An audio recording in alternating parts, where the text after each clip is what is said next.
really chilly this weekend and really chilly for Christmas too. Finally. I'm excited about that. Me too. That'll be fun. Always put you in a little bit of a holiday weather, and it's going to be beautiful for the Bucks game on Sunday night. Yep. 4:25. Under the lights, CBS, Tony Romo, Jim Nantz will all be there. So to see this ass kicking again, I mean, come on. After you get absolutely embarrassed on national television so much that they have to switch away from your game in the middle of the early third quarter. I mean, you got to have some pride. But the problem is we played the Brady thing. If we have it, we can play it again here before we get into his actual interview. And, it kind of went viral. And the thing that people are saying, and we said yesterday, is it's like he's yelling at everybody, to fight back. And there's nobody like, yeah, let's go, coach. Let's go, Tom. Let's go. No, it's none of that. He's actually pleading with them. Like, you want to quit? And there's there's no response. There's just zero response. And I think that just kind of sums up this season for these guys. They just have no belief in themselves right now. And they're playing like it. They're just playing like it. It's almost like they're defeated before they even go out there. And I just, you don't see the fun. You don't see any energy. Sometimes you see a little bit on defense, but not much. And this week, Todd Bowles basically just said, there's almost only so many things that the coaches can say. And he's absolutely right. At some point, it's just a matter of personal pride. And look, the Bucks, are they outmanned this week? Probably. We're going to go through the injury report. It's not good. But we see it every week where, teams, the Texans almost beat the Cowboys, for God's sakes. The Carolina Panthers, the week they dumped CMC and Richard Anderson, the seventh string quarterback and no coach, beat the Buccaneers 21-3 and Tom Brady. I mean, every player in this NFL is a good player. They're talented players. They're motivated to win. They play their ass off, and you get some semblance of coaching to put you in the right position. You can win any week. But I still don't have any confidence in this team. It's hard to have any confidence, but because it's a football Friday, and in the spirit of that, I did put on I got my Buck shirt underneath. You do, here. Yeah. I got my For the Bay Tampa clothing company here with all my Bucks logos everywhere. I got the old Bucks hat going on. You do. It's football Friday. You are bucked out. And I got zero reason to have confidence in this team. Zero. But I'm telling you what right now, the Bucks are going to win this game. I'm orange and black. Get that orange out of here. What's orange and black? Bengals, baby. Bengals. As a Florida State guy, you should know that color should be nowhere near you. I don't even know what that is. What color that is? Fluorescent orange, whatever. No, look, I really hope that the Bucks can pull it together. It would make for a much more interesting end to the season. I want something good to talk about. Yeah, I'm tired of beating up on Tom Brady and contrary this offense. Contrary to what awful. some others may think who watch this show, not naming any names, we do root for this team. Absolutely. And want them to win. Absolutely. Business is always better when they're winning. 100%. And you think I enjoy this? I don't enjoy No. tuning in every Sunday to watch boring football for about 55 minutes. Even in some of those games where we've had those little moments at the end there with Brady doing his thing, still not enjoyable to watch. No, I don't want bad football. I want this team to play to its fullest potential, and I got no reason to believe anything's going to change, but I'm just like, we got 4 games left. Is anything going to click at some point in these last 4 games? You don't think it's now or never? The Byron Leftwich press conference yesterday that we're going to play. There you go. It gives me no confidence. It doesn't fill you with confidence. No, it doesn't. That things are changing and they got something good. Well, but here's the Brady thing from yesterday. And this was on the sidelines and I'm guessing this is probably late second quarter, early third quarter. And he's pleading with his guys to play harder. Gotta be better than that! That ain't gonna win! That's not gonna win! That's good enough to suck right there! Let's go, fellas! Let's go! Hey, it ain't that hard for us to fight harder, right? For us, let's fight harder. Unless we want to quit. If we want to quit, let's go again. Let's fight. I mean, he's just pleading with his team. And the crowd goes mild around him. And there's nobody jumping up and joining in. Nothing. It's just nothing. Man, that's just weird. It just feels like he's just out there on an island yelling at everybody. And then when you look at the body language on the field with Mike Evans and everybody else, and everybody's like, well, they don't hate Tom Brady. I'm not saying they hate Tom Brady, but it's just it doesn't seem like, anybody's really on board with this. So here's the injury report. Jamel Dean did not participate, so he's limping around. He's got a toe injury. I doubt very seriously he's playing this week. Mike Edwards was a full participant. He's been out for quite some time, so it looks like he's going to play this week. He's one of the few guys that seems to be able to get a turnover here and there. And Julio Jones did not participate for the second straight day, so unless he does something today, I would think that he's out. How the hell did he hurt himself? He dove on the ground. Like, that's it. Like we've been saying, I mean, every time he goes down, man, it feels like he gets injured. He's like the Kevin Kiermaier, which we got some good sound from KK. To you later. To you later, KK. Whoop up on the Rays. Sean Murphy Bunting, full participant, so he should be back in there. That's a good thing, right? Right. Carl Nassib has a pec injury, did not participate yesterday, so he's probably going to be doubtful. Joe Tryon, Tryanka, limited. He's got a hip injury. He's probably going to play. Vita Vea did not participate. He's not going to play. He's got a calf injury. Antoine Winfield was limited with an ankle injury. I think there's maybe a chance that he could play. Yeah, I saw him running on the sideline yesterday. Yeah. Very limited, though. Tristan Wirfs, limited participation. That dude should have a broken leg, PCL, ACL, MCL, and he's like coming back in 3 weeks. He's a unicorn. He's just different. He's weird. Tyler Boyd for Cincinnati has a finger, but he's definitely going to play. But how good can he play? How can he catch the ball? Guys pretty much figure that out. Against Zion McCollum? Oh, yeah. I think anybody can play. Yeah. Lyle Collins, he's probably going to play. He was a full participant yesterday. Trey Hendrickson seems like the one big guy, former New Orleans Saint, a pass rusher that will probably. I think he has a broken wrist, if I'm not mistaken. A broken wrist. And I just lost my my injury sheet. So he's probably the one most likely to not play for them. T. Higgins has a hammy, so he may start. You don't know if he'll be able to finish. Mike Hilton, their corner, did not participate. Hayden Hurst did not participate, so he could be out as well. Their tight end. Who else? DJ Reader, defensive tackle. That's a big one too. Yeah, that's a big one. He was a full participant yesterday, so he's going to play. And then Trent Taylor, another wide receiver, hammy. The Bucs being beat up in the secondary again. Jamel Dean not being able to go is not good. But this is and Vita Vea, of course, not being able to push the pocket against the offensive line that's not great. Yeah, that has been better. But this team's won 5 in a row. They started 0-2. Now they're 8-4. They're hitting their stride. When I listen to Joe Burrow talk, I get scared. Like, he scares me. He's just like, and he was asked about Brady this week, and I loved his answer. His answer was like, "Look, we got a job to do. It's a business trip.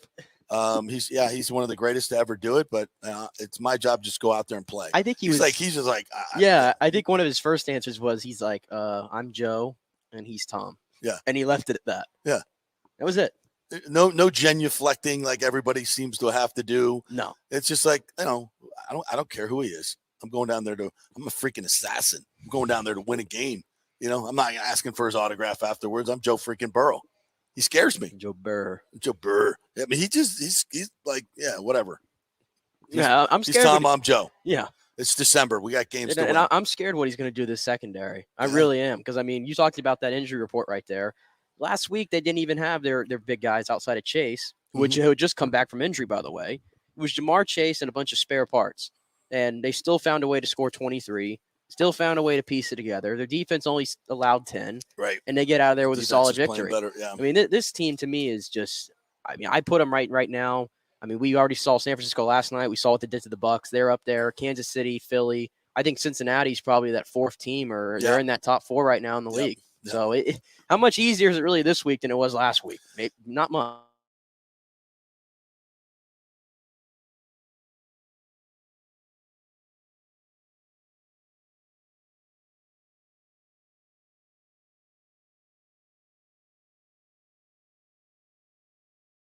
nice win last night for the Lightning, 4-1 over Columbus. This team is playing great hockey right now. They're tied 1-1 going into the third. They're now 8-2 in games that they're tied going into the third. That's a big deal. They're closing out games like they used to. And I know Columbus is no great shakes, but they just went 5-1 on this homestand, including big wins over the Panthers, a second place Seattle team. They're really, really starting to play well right now. I love everything that they're doing. Yeah, and we kind of said that, they were going to have some kind of dull or low points rather when the season started with the injuries. And when Anthony Cirelli got going, I think we had said November, December, you'll start to see what this team really is. Yep. And it's literally, that's the one thing that's changed is Anthony Cirelli has come back into the lineup and he's racking up assists and all that. We'll see if he scores, but he's just meant a lot because it just changes your depth. It changes your depth. It just changes the tempo of the game. We talked about this last night on the last call post-game show on 102.5 The Bone with Brian Engblom. This team looked, remember when they were playing Colorado, everybody's like, oh, they're old and slow. Yeah. Well, there was no Braden Point. Hagel, everybody was nicked up. Even the fast skaters really weren't skating because we had MCLs and PCLs. And I know everybody's hurt in the final, but a lot of the guys that added speed to the Lightning roster were not good. Cirelli was not good. A lot of them were just really, really banged up. I'm not saying that's why Colorado won. I'm saying it looked like a slow team because back then it was. This is a way different team. Hagel is going, and that line now, a Point and Hagel and Cooch is just so well put together. It's a shame, by the way. Stamkos' point streak ended last night, yeah, right? It did, yeah. And it ended because goalie made the most incredible save that you'll ever see on Kucherov. I'm like, that's how it ends? Yeah. Yeah, that was a spectacular save. Yeah, Tarasov. Tarasov was really, really good last night. I think Cooch was like, how did I miss that open net? Because he kind of slid it along the ice. And he didn't get all of it like he wanted, but it still was a damn good save. And kind of shot it into him. Ended that point streak. But no, I mean, Hagel, 2 goals last night, 3 points, I think, overall for him. Yeah. Kucherov, I think, is third in the league in points right now. He's probably first in assists. He got three. Fourth in the league. Fourth in the league in points right now. He's got to be near the top in assists. Yeah, I mean, he was leading earlier this week. It's just every night you look at the score sheet. No, 2 points for him. And he made a fantastic pass, cross-ice pass to Hagel for that third goal. It just put it right on his stick and a great shot from him. Pointer gets another goal, another game-winning goal. That's his third game-winning goal in the last 6 games, or last 5 games. They're humming right now. Now it's a really big road trip, though. They go to Montreal on Saturday, then Toronto on Tuesday, back-to-back with Detroit on Wednesday. So all Atlantic Division games, and they're playing some of their best hockey. So I'm really looking forward to watching those games. Yeah, and I'll tell you what, another thing that we've talked about, too, that's helped them is we're seeing Brian Elliott play a bit more frequently. Yeah. Like he's played He's played 2 of the last 5 games, I think, which usually we'd see Vasi go on like runs where he'd play 6 straight or 7 straight, and then he'd get the 1 rest day. He's playing a lot more, and I think because his play has improved so much this year, and maybe the play in front of him has improved a lot this year, where John Cooper's like, man, I can rest Vasi a little bit more, especially in games like this against one of the worst teams in the league. Yeah, and I think it's helped Vasi. Vasi's numbers in December have been tremendous. So their goaltending tandem is among the best in the league, if not the best in my mind. 7 straight wins now for Moose. I mean, what can you say bad about this team right now? They're doing Not everything. much. They're defending well. Moose was good last night. He had 24 saves, but didn't have to make a lot of crazy stuff. Their penalty kill was good. Wasn't a whole lot of penalties last night. And they were 0 for 3 in the power play, but they really generated a lot of chances. Tarasov was just really, really good. So, you get a 4-1 win, and it's Columbus is not great, but they were coming off a shutout. So they really pushed back in the second period and kind of won that second period, but they didn't get any goals, and it's and away we go. Or they got 1, so it's tied at 1, and they go and they finish it off 4-1. So a 5-1 homestand. They've won 4 in a row, and now they go on this pre-Christmas trip. So Lightning just really, really playing well. All right, let's get into Tom Brady's press conference from yesterday.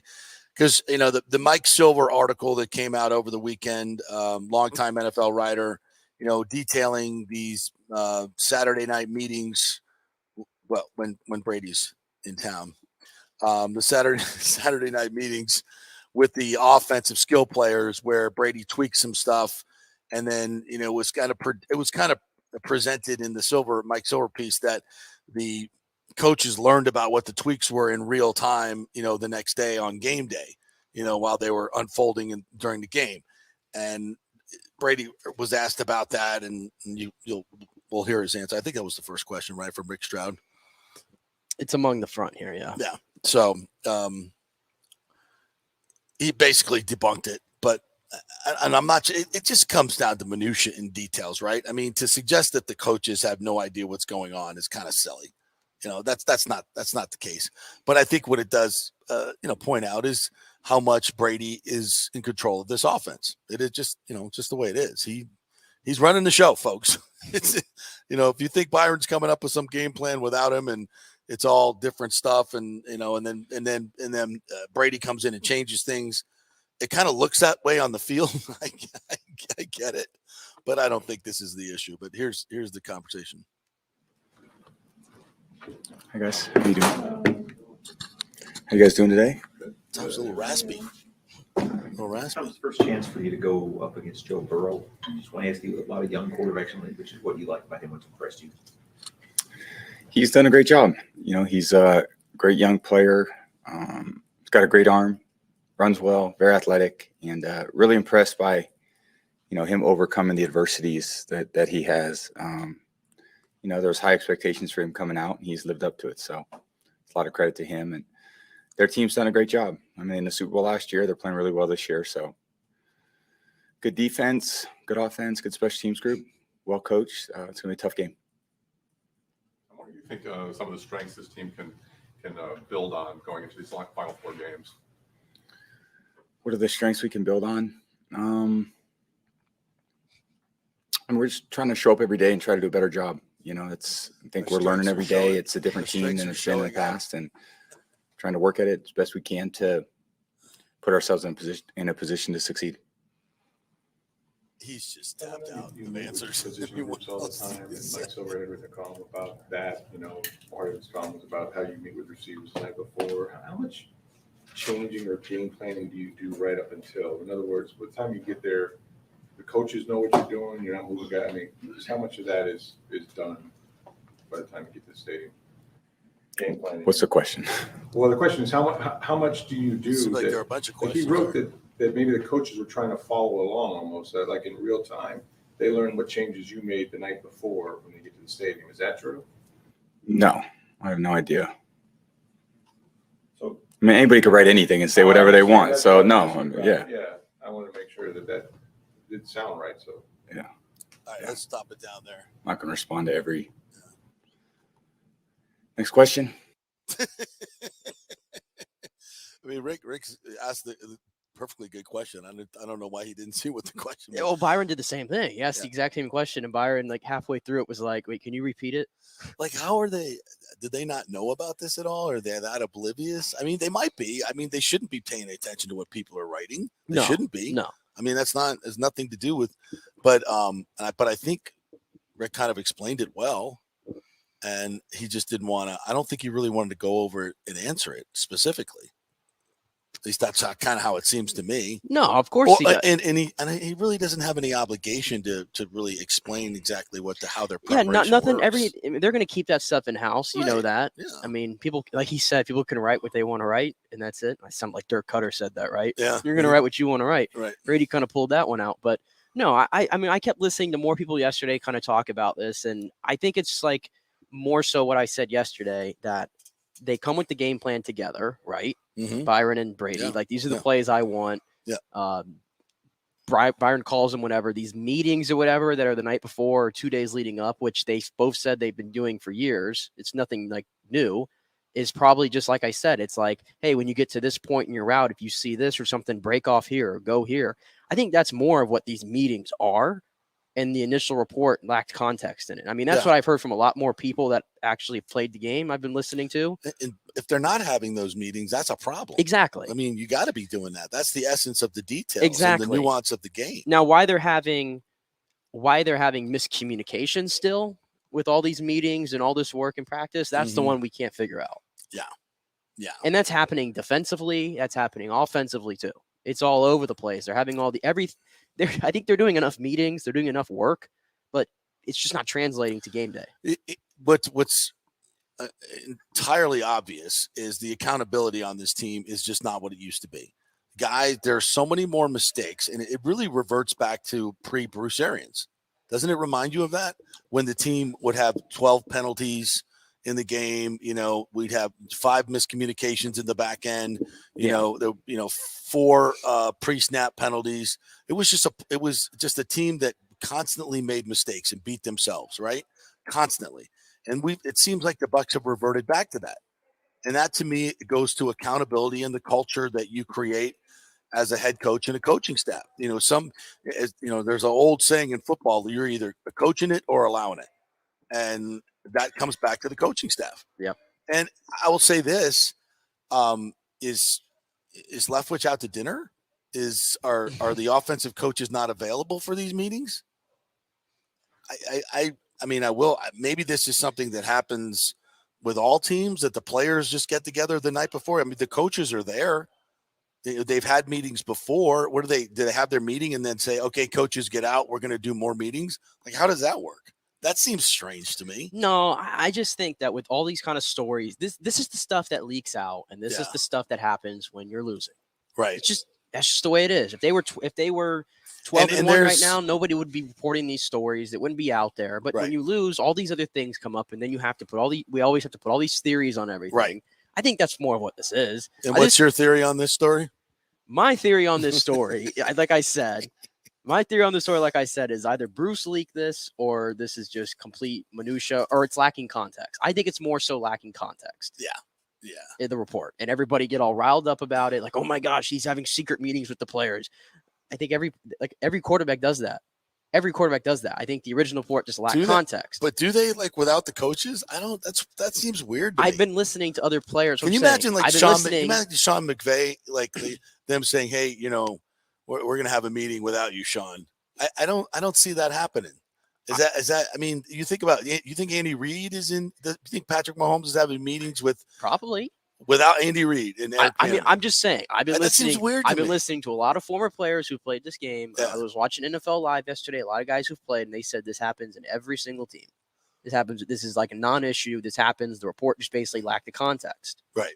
And I think that's what it was. Now, did BA leak this report without the context on purpose? We don't know. I'm going far down the conspiracy. Yeah, we don't know that. Now, we have but no who idea. knows? We have no who idea. knows? Yeah, I mean, where did Mike Silver get it? I mean, it's pretty. That's what I'm saying, because he's details. a very reputable reporter. He's not going to just put garbage out there. Right. And Tom really didn't want to get into it. No. To make it, because I think he knows it's BS too. Yeah. Yeah. I don't think. I mean, if the whole idea is here that Tom's having secret meetings and the coaches don't know, so everybody's not on the same page, that's just not a thing. That's just not a thing. Whatever this is, it's something to enhance their play, and they're doing extra meetings. I don't think it's a big deal. I just think, but it does. I think it does underscore, and this is why I think it's important. But it's something that I've been telling you, and I've been told for a long time, that Brady is running this offense. He is the main player. Nothing happens without his okay, and that's as it should be. He's the freaking GOAT, for God's sakes. But I think there needs to be more input from someone who's got some creativity, and maybe not Byron. I don't know who you want. Who do you want to fill in that creativity? I just think that Byron doesn't have the gravitas that Arians had, and maybe Brady didn't like that. Whatever.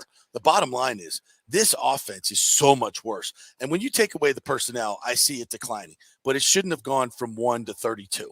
Or 1 to 27, where it is now. Yeah.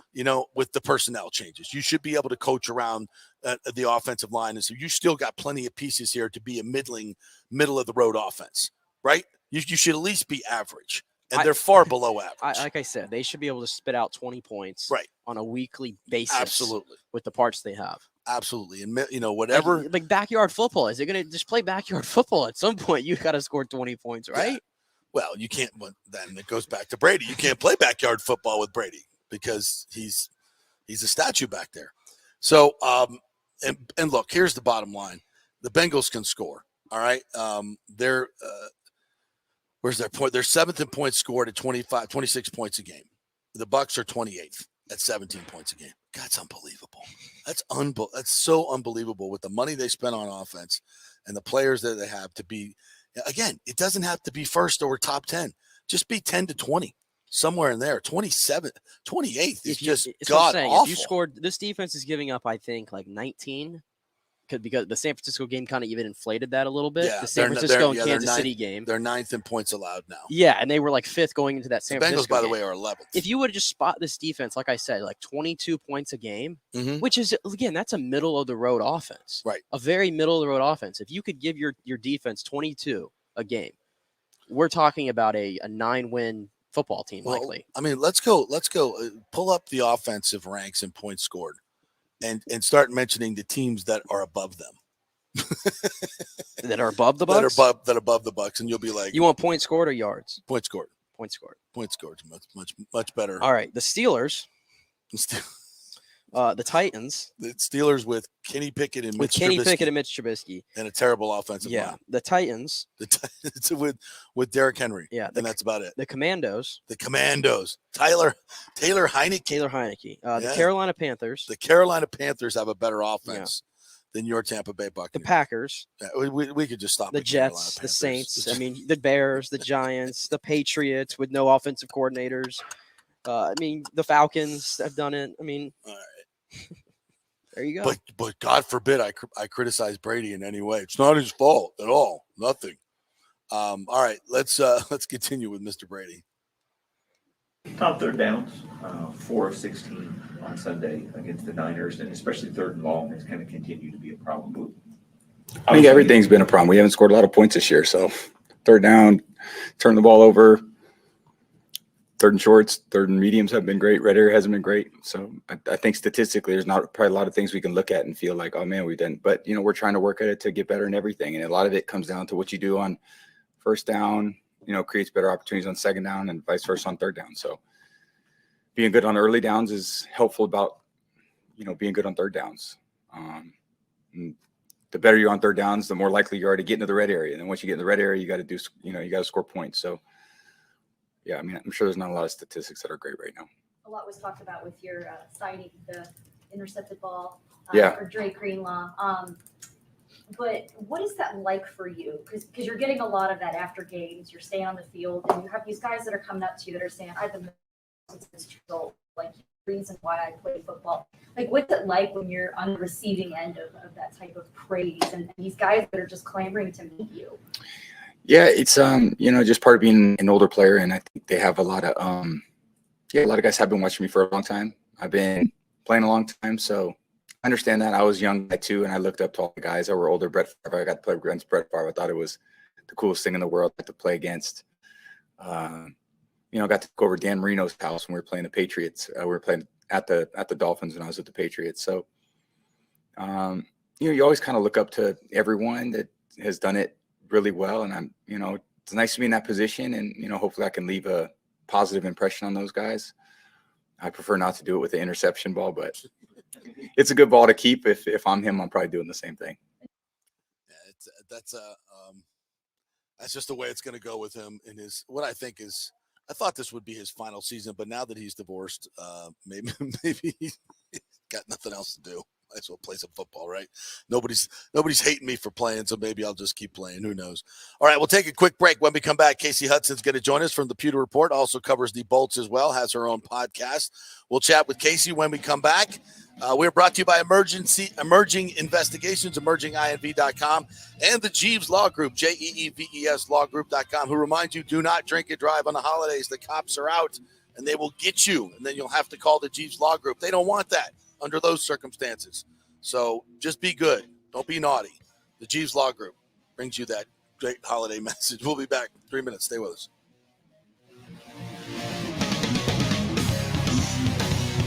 JP here for the Jeeves Law Group. I've known Scott Jeeves for quite some time, and he's just like us, a huge college football fan. He loves his Gators. In fact, he sponsors our Gator Report every Thursday at 11 o'clock with Scott Carter from FloridaGators.com. But he's not just another PI attorney. He is a ferocious advocate for his clients. Scott Jeeves is a board-certified civil trial lawyer and a certified circuit court mediator practicing in Tampa Bay for over 30 years. He is an AV preeminent rated civil trial lawyer and certified circuit court mediator. Folks, these designations are not just given out. They're given only to the best trial attorneys. But more than anything, Scott takes these cases personally. I've heard it from his clients. He's a fighter you want on your side. Insurance companies hate it when they see you're represented by Jeeves. He's just different. 727-894-2929 or go to JeevesLawGroup.com. That's JEEVES lawgroup.com and tell him JP sent you. Guys, let me tell you about Bay Area Modern Medical Center. Are you experiencing low sex drive, fatigue, hot flashes, moodiness, and you just don't feel like you have the vitality you once had? You're not just getting old, it's likely low testosterone. Studies over the last 20 years show a shocking decline in younger males aged 16 to 39. Older men have seen a sharp decline as well. Do something about it. Go see my friend Christopher Lugo at Bay Area Modern Medicine. Testosterone replacement is not a frivolous treatment. It takes a professional, targeted approach that focuses on total body wellness, vitality, and emotional stability. Not a one-size-fits-all approach like many clinics use. They will monitor your blood work and adjust your treatment as needed for optimal results. Call 844-977-3477 or go to BAMMC.com. Tell them JP sent you for priority scheduling. Now is the time to make sure your home insurance is in order. In the last year, many of us have made improvements to our homes. So call the folks at Italiano and discuss these upgrades to make sure you have enough coverage. According to a recent report, almost 64% of homeowners don't have enough insurance on their home, which is their most valuable asset. Also, a great time to make sure you have flood insurance. Even if your mortgage company does not require flood insurance, your home could still be at flood risk. Another big item as we enter hurricane season is making sure your pool enclosure is added to your policy and there will be no issue at claim time. That happens a lot. So call your friendly agent at Italiano Insurance to review your policies today. 813-877-7799 or ItalianoInsurance.com. Attention, if you are home shopping or looking for a refinance, and even if you already have the approval letter, you must call my man Scott Fitzgerald at American Mortgage Services. Scott has a brand new program available in the greater Tampa Bay area called the Community Advantage Loan Program. Get this, no money down, no mortgage insurance, no points, no origination fee, purchase or refinance, and loan amounts up to $647,000. Now, there are some application requirements. It must be a single-family home, 1 unit, primary residence, and have a minimum 640 credit score. The program only applies to certain neighborhoods, so you have to call to find out if you qualify. So call Scott Fitzgerald at 813-294-7595 or email him at scott@amstampa.com. Now, even if you don't qualify for that program, Scott will shop your loan around, get you the best rates, and won't charge huge fees. And if you've had issues with your bank calling you back, Scott will return calls immediately or at least the same day. 813-294-7595 or email him, scott@amstampa.com. Scott Fitzgerald, MLS 386722, American Mortgage Services, 1000 North Ashland Drive, Suite 1020, Tampa, Florida. Coming back at you. Now, more with JP on FanStream Sports. It's only just begun. All right, welcome back to the JP Peterson Show, brought to you by the great folks at Emerging Investigations. If you have an issue with your spouse, a criminal matter, a missing person, insurance fraud, those are all things that they do very, very well. They can help you out. Just go to Emerging Investigations, emerginginv.com, and give them a call over there. And Rachel will let you know what it's all about, and you can decide what you want to do. It's emerginginv.com. All right, let's bring in our good friend Casey Hudson. The Sports Case covers the Bolts, covers the Buccaneers, has her own podcast, does betting shows. She's an entrepreneur. She's just awesome. What's up, Case? How you doing? How's it going? I'm good. I'm balancing holiday mode with sports being in full throttle mode. So I know. Yeah. I feel like I'm living at Amalie Arena. I'm sure you do as well. It's like I need to just get a cot there.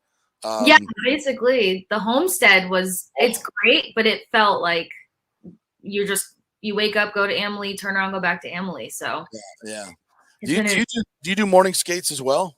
most of them. Yeah. Oh, Some of the optional morning skates I'll bow out of unless we need to figure out, injuries or anything like that. But I'm in St. Pete right now. So the drive over there's got to be like, we got to have more than 30 minutes of ice time. Yeah, absolutely. Yeah, I just texted you. I'm like, as everybody's asking, are you going to the Backstreet Boys tonight? It's Jingle Balls tonight. Are you going? You're going to beat Emily? I mean, first of all, I don't want to beat Emily again. All right. You're like, I'm done with Emily. I left there. I'm still not going for the Backstreet Boys, but I don't know. Are you a Backstreet Boys fan? I was more of an NSYNC girl, but as we talk about on this show, I mean, I was such a weird kid growing up as a military brat. Like, I had the little poppy guys that I loved looking at and being like, oh my God. But then it was like what my parents raised me on, which was rock and more rock. And then if it wasn't rock, it was Latin music. So it was just like pots and pans banging or metal. Yeah. A lot of noise. That's how I grew up, with so much noise. What's all right? So what's your favorite concert, or maybe top 3 concerts that you've been to? Ooh, Put you on the spot. Well, it's funny. There's a whole funny story behind it, but I finally got my parents to take me to a Linkin Park concert when I was a kid. Oh, nice. Linkin Park was like my first like CD that I ever got and stuff. Right. So they were one of the top concerts. Loved Linkin Park. Then I did Christina Aguilera. She was fantastic. Loved her, and it was when she was in her old dirty phase. And then I got to see Journey with my mom here like 4 or 5 years ago, I want to say. Oh, so with the Korean Filipino kid, not Steve Perry. Yeah. See, I'm old enough to have seen, Journey in back. I mean, way back. Cal Jam 2, man. I'm talking when I was a sophomore in high school. Oh my God, with Ted Nugent, Toto. This is out like Ontario Motor Speedway. It was like 250,000 people. It was crazy. But I saw the original Journey way back when, and they got the goods. Yeah, we just talked to Brian Bradley about that too. He said Journey's one of the best concerts he's ever seen. Oh my God. Old front man, new front man. He liked both, but that's his favorite. So I was like, all right. No, the new guy's fantastic. I mean, he crushes it. He sometimes better than Steve Perry. I mean, he's really, really good. So, all right. Anyway, let's talk. I'm trying to avoid talking about the Buccaneers, if you can't tell. I know. So weigh in on the question. Everybody wants to know: is it Brady? Is it the offensive line? Is it Leftwich? Who is the culprit of this disaster on offense in your mind? I know. I wish there was a simple answer, because originally for me it was the coaching. Everything starts from the head for me, But then you see some moments that Brady's not as responsive to the level that he should be for the position he's in, the time he spent in the league, and everyone's defended his arm up till this day. And there's moments where the arm's not looking so great.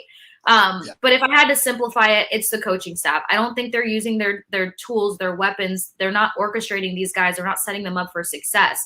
I know the play calling's been a huge conversation, but it's even above that. I think it's also the caliber of the coaching staff. Why was Bruce Arians able to get responses out of his players? Because he held them accountable and they respected him on, a high level. I don't think that the players don't respect Bowles. I just think he's a little too passive to get conversations going that need to be had. I was so disappointed the other week when I found out the defensive players went to dinner together to get down to it, air out their grievances. And yet here's the offense that just sticks to their normal weekly meetings. And I'm like, you guys need something more than that. You need to be sent out to the woods and air out whatever's going on between you guys. Yeah. You can't act like you're above the fray of what defense is doing. Defense has kept you in every game this year. So I think it's the coaching staff and the front office. Yeah, listen, I said this just before you came on. It's accountability, right? I mean, This is for whatever reason, without Bruce Arians, who maybe was more of a father figure than Todd is more. Defensive coaches or assistant coaches in general tend to be more friendly with the players, right? They're closer to the players because and then the head coach is kind of supposed to be like dad, who comes in and says, all right, stop this crap. So you can't do that. You can't. And Arians would air out everybody in the team meetings. I mean, whether it was Brady, Evans, or whatever, it didn't matter. And you knew if you had up that you were going to called out in front of everybody, and it was not going to be cool.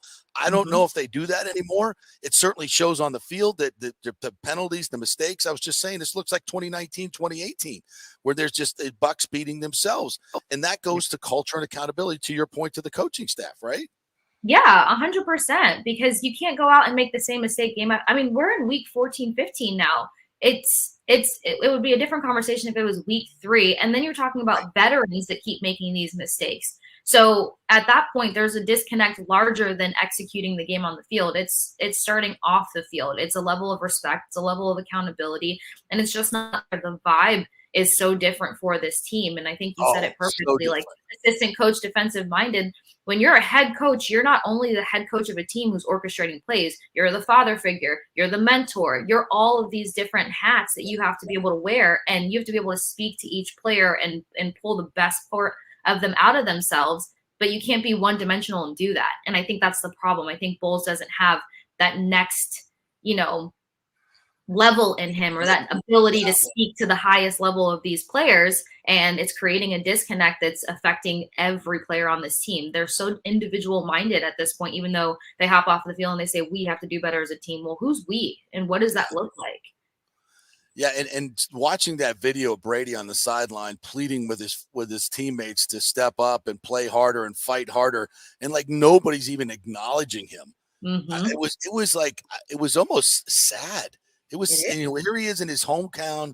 He wants to win. He's got 100 people there, and he wants, okay, so you're not going to win the game, but let's put up a fight, for God's sakes. And this is the same guy that said 3 weeks ago on his podcast that the game day effort is embarrassing. I mean, that is such an indictment of the head coach and the team and everything. And it just kind of seems like Brady's out on an island now, and he's pleading with these guys, and they're like, whatever. Right. That's the vibe I get. It may not be 100% accurate, but that's the vibe I get. What about you? It seems very dismissive. And it was interesting that you bring this up, because I was listening to the Let's Go podcast from Monday. I thought it was cool. They had all the comedians on and stuff. But at one point, Brady was speaking to the fact that, like, he uses anger as his motivator to get, to ramp up and hit that next gear. So he was saying sometimes when we see him going off on the sidelines, it's not the fact that he wants to go off on his teammates. It's the fact that he's trying to awaken that next gear so that they have a reason to play harder. So the biggest thing that I noticed about week 6, week 7 is I felt like there was no emotion on this bench anymore. There's no emotion on this roster. You see Brady lose it, and at least that's a level of emotion. But the most emotion I've seen out of this team was the final 57 seconds of the Rams game. And then it's just kind of fell off since then. It's like they haven't been able to pick back up what they were feeling in that moment. And it can feel defeating. And that's why I put it on the coaching staff. Imagine coming into a game, feeling good about what you did the week before, and then you still got a guy like K. Dotton who's getting 3 receptions, and Mike Evans who you don't see until the second half of the game, and Leonard Fournette on second down, Rachaad White first and third down. Like, it's the same thing. So I feel like these players aren't even being put in a position to care about the game, because they know that they're going to go out there and run the same thing and do the same thing and get the limited time of play on the field. And I think it just doesn't feel like it matters to them anymore. And that's hard to play against and work within. And it starts with the coaching staff. And I think also when you look at, to me, the moment was the Cleveland game. All right. I still had hope for this team up until the Cleveland game. And then I saw the way Todd Bowles managed the game. It was very, very tentative, very timid, punting on 4th and 2 from their 37 when you can go up 2 scores. That was my biggest beef. And then not calling the timeouts, afraid that the GOAT is going to throw. And then it's one thing to make those decisions on game day, but to then double down on Monday, like, no, this is what I really wanted to do. I'm like, well, then, you know what? You guys are lost. This coaching staff doesn't get it. If you know how to coach in 2022 with a more aggressive mindset, and what does that do to your players? Your players lose confidence in the coaching staff. And when that happens, it's over. I've seen this so many times in covering teams. You get to that point where the players are just like, these guys have no clue. I mean, you won't even let me do 4th and 2 from their 37. I'm the freaking GOAT. And it's not just, but you're sending a message to your entire team. I don't believe in you guys. Get the hell off the field. We're going to punt. And I'm like, and then you go and you lose the game. I'm at that point, I'm just like, all right, forget it. It's over. And that's what goes back to the accountability thing. I mean, we see this So for instance, college football, why do we love college football? Because since there's not all the money involved in it, these players are playing to get to that next level. So the effort, the motivation is different. But you'll see a head coach go make a bad call in college football, get to the podium and say, yeah, I would have done that differently now looking at it. We still haven't heard that from any of the coaches on this staff, that they would do anything differently. They're not only doubling down, they're tripling, they're sticking to their guns of answering no questions. And at this point, it's like, just say you made a mistake. Just say that you need to go back to the drawing board and try something different. Coach Bowles went from throwing everything on the table in week 7 to never revisiting the table to make the hard decisions that need to be made. So I agree wholeheartedly that these players probably feel like, well, what are we playing for? And that's so defeating. And you have one of the most talented rosters in the league. I still stand by that. But this roster is not going to do anything for you. The weirdest part to me is that this team looks like they have zero chemistry. And 80% of this roster has played together the past 2.5, 3 years. How do you have a problem like that in year 3? That's so weird to me. That shouldn't be a thing at all. Mike Evans and Tom Brady look like they haven't played a game together ever in their lives. I know. It's almost like Tom ignored him, and then Mike's body language on, and they even, kind of got into it a little bit on the sideline. I don't think that's inconsequential. It just speaks to the vibe of this team right now, which is, it's off. It's weird. And so last question, Buck related, can they turn it around? Like what could they possibly do to turn it around? To me, it's the only thing that's going to save this team is if they hit like 2 or 3 big plays against the Bengals and they somehow, find a way to get some turnovers. And it's just one of those games where everything you do is right and you go out and beat a good Cincinnati team. And then maybe, just maybe, you get some good vibes going. But short of that, I don't see it happening. I just don't. They might make the playoffs. They might. I can't even say they're going to beat Carolina and Atlanta. I can't even say that. Yeah, right? Well, I mean, Carolina already beat them. Atlanta just about should have won that game in that matchup that they had. So there's no hard win there for either of those matchups. I agree. The only hard part is that I don't know if anything's going to turn it around at this point, because you would have thought that those 2 comebacks in the fourth quarter would have meant something to these guys. And it did, because then you see the jokes come out and the energy is higher, but it doesn't last. It's so fleeting. It's one moment of a couple questions answered, and then after that, it's like they learned nothing and they felt nothing. They don't know how to carry that passion anymore from those rally wins. And I think a lot of it's because the players aren't bought in, and I think it's what you said earlier. The coaching staff's not giving them a reason to think that they believe in them. So I would love to just see them play a good game versus the Bengals. Do I think they're going to win? No, because they weren't able to stop Christian McCaffrey, who put up over 100 rushing yards on them. Then you got Mixon, and then it's a 1-2 punch between Mixon and Chase. I mean, and Joe Burrow has so much composure in the pocket. He's protected well enough to make things happen. This team has 0 turnovers.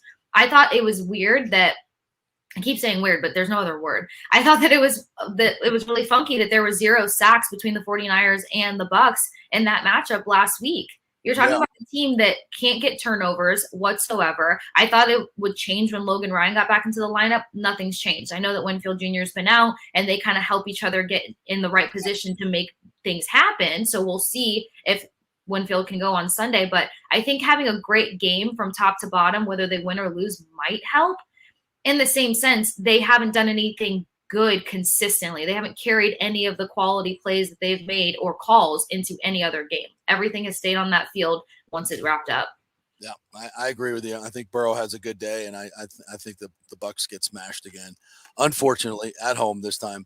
Hey, so a quick couple notes on the Bolts. This homestand, I think, is kind of, I don't want to say turn around the season, but we expected an evolution for this team, right? New faces, let's see what the D pairs are, blah, blah, blah. And I think this homestand has kind of solidified all that, right? The top line is just crushing it. They're one of the best lines in the league. Pointer again last night had another game-winning goal. That's 3 in his last 5. But now, Belmar gets his first goal. Chernak got his first one the other day. Maroon got his first one. Everybody's getting off the schneid, and they're closing games too. This just really reminds, and with Sorelli back, he's a total game changer. Swiss Army knife, does everything you need him to do. And so this is the team we were hoping to see, right? And I think we're just starting to see the glimpse of what this team can be. And I'm super excited about what the next few months hold. What about you? Oh my gosh, they're barely scratching the surface. And I'm really excited to see how things continue to pan out. I think they're on a great trajectory for where they're at in the season. Hockey's so long, right? Yeah. But Cirelli coming back and getting assists, 6 assists in 5 games, I believe that it was. And now the third and fourth lines are starting to find their identity. And that was taking a minute. But what I love more so about everyone who's collecting their first, and I got to ask Coach Cooper about this the other night, is he was saying it's just adding to the confidence of being able to move people around. You'll see a lot in the third period that Cooper will just throw his lines in the blender. So all of a sudden you'll have, some of those top line guys move down through the strings there, be the babysitter on the third or fourth line, and it changes things up and then creates this spark. And then they go back to their original lines and they start loading up on the board. So if to see that they haven't played 60 minutes of hockey yet, because I don't think they have. They either let up in the second or they kind of let up in the third, but they play so strong and they're so talented that they're able to have these small mistakes and not get totally penalized for it. Red Wings and a few other games say otherwise, but last night, for instance, second period was just kind of gross, but first and third period was really strong. And then the night before that, 2 nights before that, second period, amazing. Third period, okay. First period, strong, first 12 minutes. So I think that once they start continuing to build chemistry, third and fourth lines get their identity more solidified, this is going to be a really dangerous team. And I think Nemestikov hasn't even shown anyone what he can do yet on this team. You've seen glimmers, so I think he just needs a little bit more time. Cirelli, you could put him anywhere, which is fantastic. I like to call him the plug, but it's not sticking yet. And then Hagel is starting to get a little bit of, a little bit of swag from Pointer, a little bit of swag from Kucherov, and creating his own kind of hockey player within all of that. He's got speed when he needs to. His forechecking is amazing. I would almost contend that he's maybe this much better than Cirelli at forechecking, and Cirelli was the best forechecker on the team before his injury. And then he leads the NHL in takeaways. So just imagine, and this has probably been one of the healthiest rosters this team has had in terms of their star players in a long time. Stamkos contributing healthy, Pointer contributing healthy. Kucherov is sitting here being the ultimate team guy, but wait till he decides to get a little bit more selfish and go off. We haven't even seen that yet. So timing being everything, I think once All-Star Week comes and goes, this team is going to turn it up that much more, and it's going to be a scary sight in the NHL. Yeah, and Hedman's really been played a C- game, whether he's injured or what, something's going on with him. I think maybe he's got a little bit of injury, but he's going to return. He says that they don't think that he's been the same since that upper body injury he collected out west. Yeah, I agree. And he, that's not going to last. He's going to be back in top 3 defensemen in the league. And Sergei is just, I think he's had a tremendous start to the season with that big contract. I was a little worried if he would be pressing, but he's just stepped up his game to another level. And I think, and that's huge. The D pairs, I think, are really, and Perbix has been, my God, what a pleasant surprise that guy's been. Big fan of Perbix. Actually, seeing him fill in for Sergachev on the second power play unit last night, I think you just saw a whole different level to his game. I love how confidently he can play up as a defenseman, and it doesn't take him a while to track back. He tracks back faster than Fleury. You see Fleury play up a little bit more. He's still kind of trying to get his bearings in the deep pairings there. But Perbix just kind of, but he said it. He's learned so much from Sergachev. Sergei takes the time to teach him, talk to him, sit with him, and do all these things. And as versatile as Sergachev is, if they can get Perbix on that level, then their defense is just going to take the next step. I think they've only averaged letting up 2 goals per game most of this homestand too. So the defense that kind of lacked in the beginning of this season is now really starting to come together well. I know that they kind of have their scratches here and there between Foote and Bogosian. Foote has his moments. I mean, it was great to see him have his 2 assists versus the Panthers the other night, but I think he's still trying to kind of build his confidence. He's not very consistent back there yet. And lastly, the goal that Braden Point scored the other night, which will go down in Lightning history. But and Brian Engblom and I were talking about this. He's not really seen as the upper echelon elite players. Like, I don't think people see him as a top 10 forward in this league. And I think that's wrong. And I think that play was kind of that Connor McDavid type. Wow. And you're like, he's starting to play with speed and confidence now that I've not seen him play with. Like, he's got 16 goals and game winners. I think he's starting to elevate his game from being one of the best to being one of the elite players in this league. Brian said, at some point 40 or 50 is not out of the realm for Braden Point. And I agree wholeheartedly. And I think we're just starting to see him ascend to being an elite player in this league. What do you think? Yeah, absolutely. And he mentioned in the locker room the last few games how, it's kind of been out of characteristic for him to have so much emotion after he scores these goals, but he's feeling different. And that's scary to think that Braden Point's starting to feel a different stride of himself.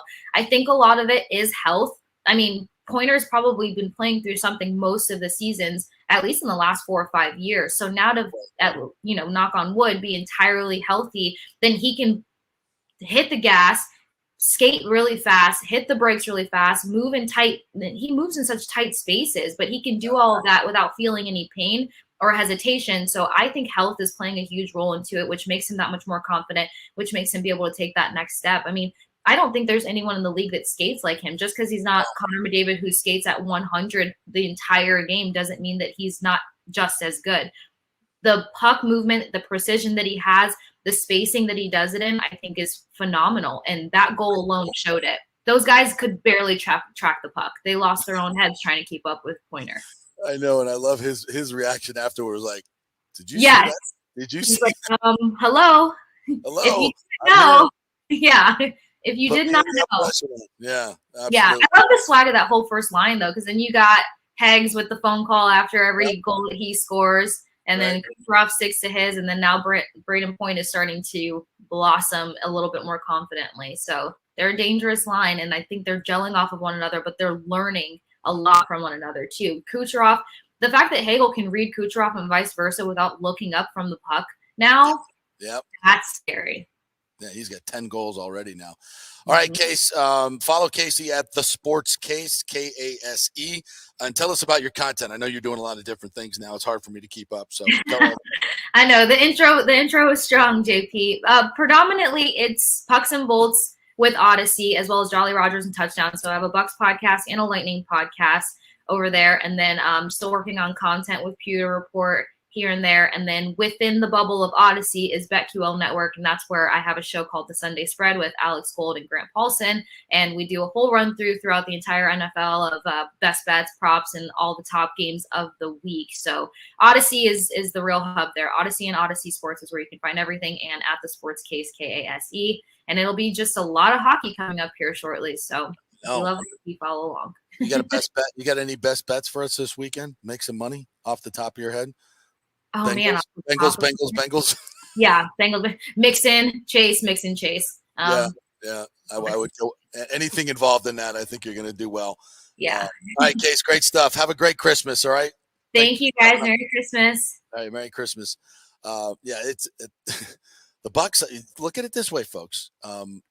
If they're your favorite team and your favorite team loses and you bet on the other team and you win, at least you win money. So you can, salvage a little bit every Sunday.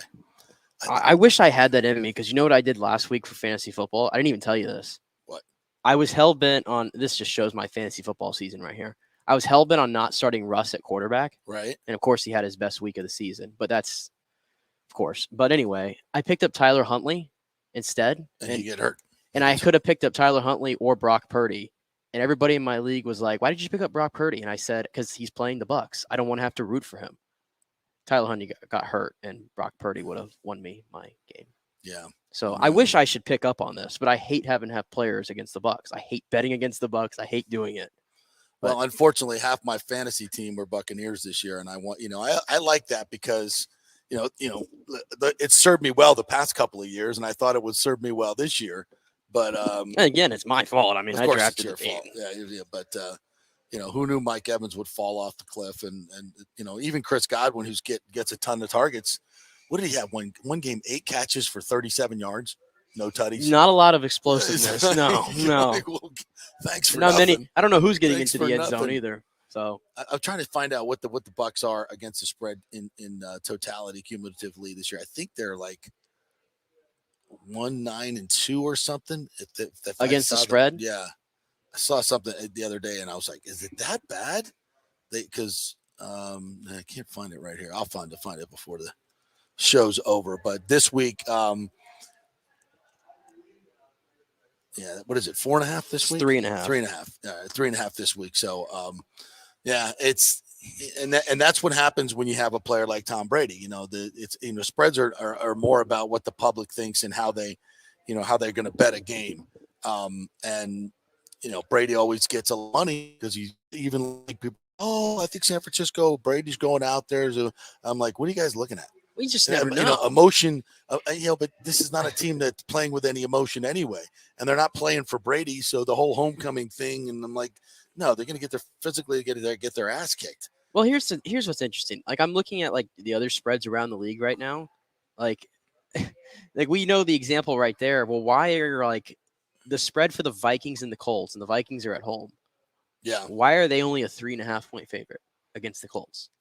And the Bengals are 3.5 over the Bucks? Well, because they lost to the Lions last week, number one. Well, the Lions are good. Yeah. I don't know. These are just the spreads don't make any sense to me ever. They don't make any sense to me ever. And this is usually why I avoid betting at all cost. What do you well, they're obviously Vegas knows something, and it's a ridiculous amount of accuracy. But for the Bucks, the lines have been off all year long. I've been betting against them for quite some time, and it's public perception is still not caught up with how bad of a football team this is. The Bengals are 3.5 point favorites. I mean, they've won 5 in a row. They score points, and we got a 44. We got a 44.5 over under. Yeah. Well, that's just because the Bucks can't score. The Bengals defense is not bad. No, it's not a bad unit at all. No. And Hendrickson might not play, but still, they're still good. So, yeah, I cannot make a case for the Bucks. Which is why they're going to win the game. Yeah. All right, we'll take a quick break. We'll come back on the other side. We'll get to some other topics. We'll hear from Byron Leff, which is always fun, right? We got a little bit more Brady to bring you as well. We'll do some college football. The bowl games get started this week. Tigers playing this weekend again. The PNC with Charlie. So lots to get to. Stay with us.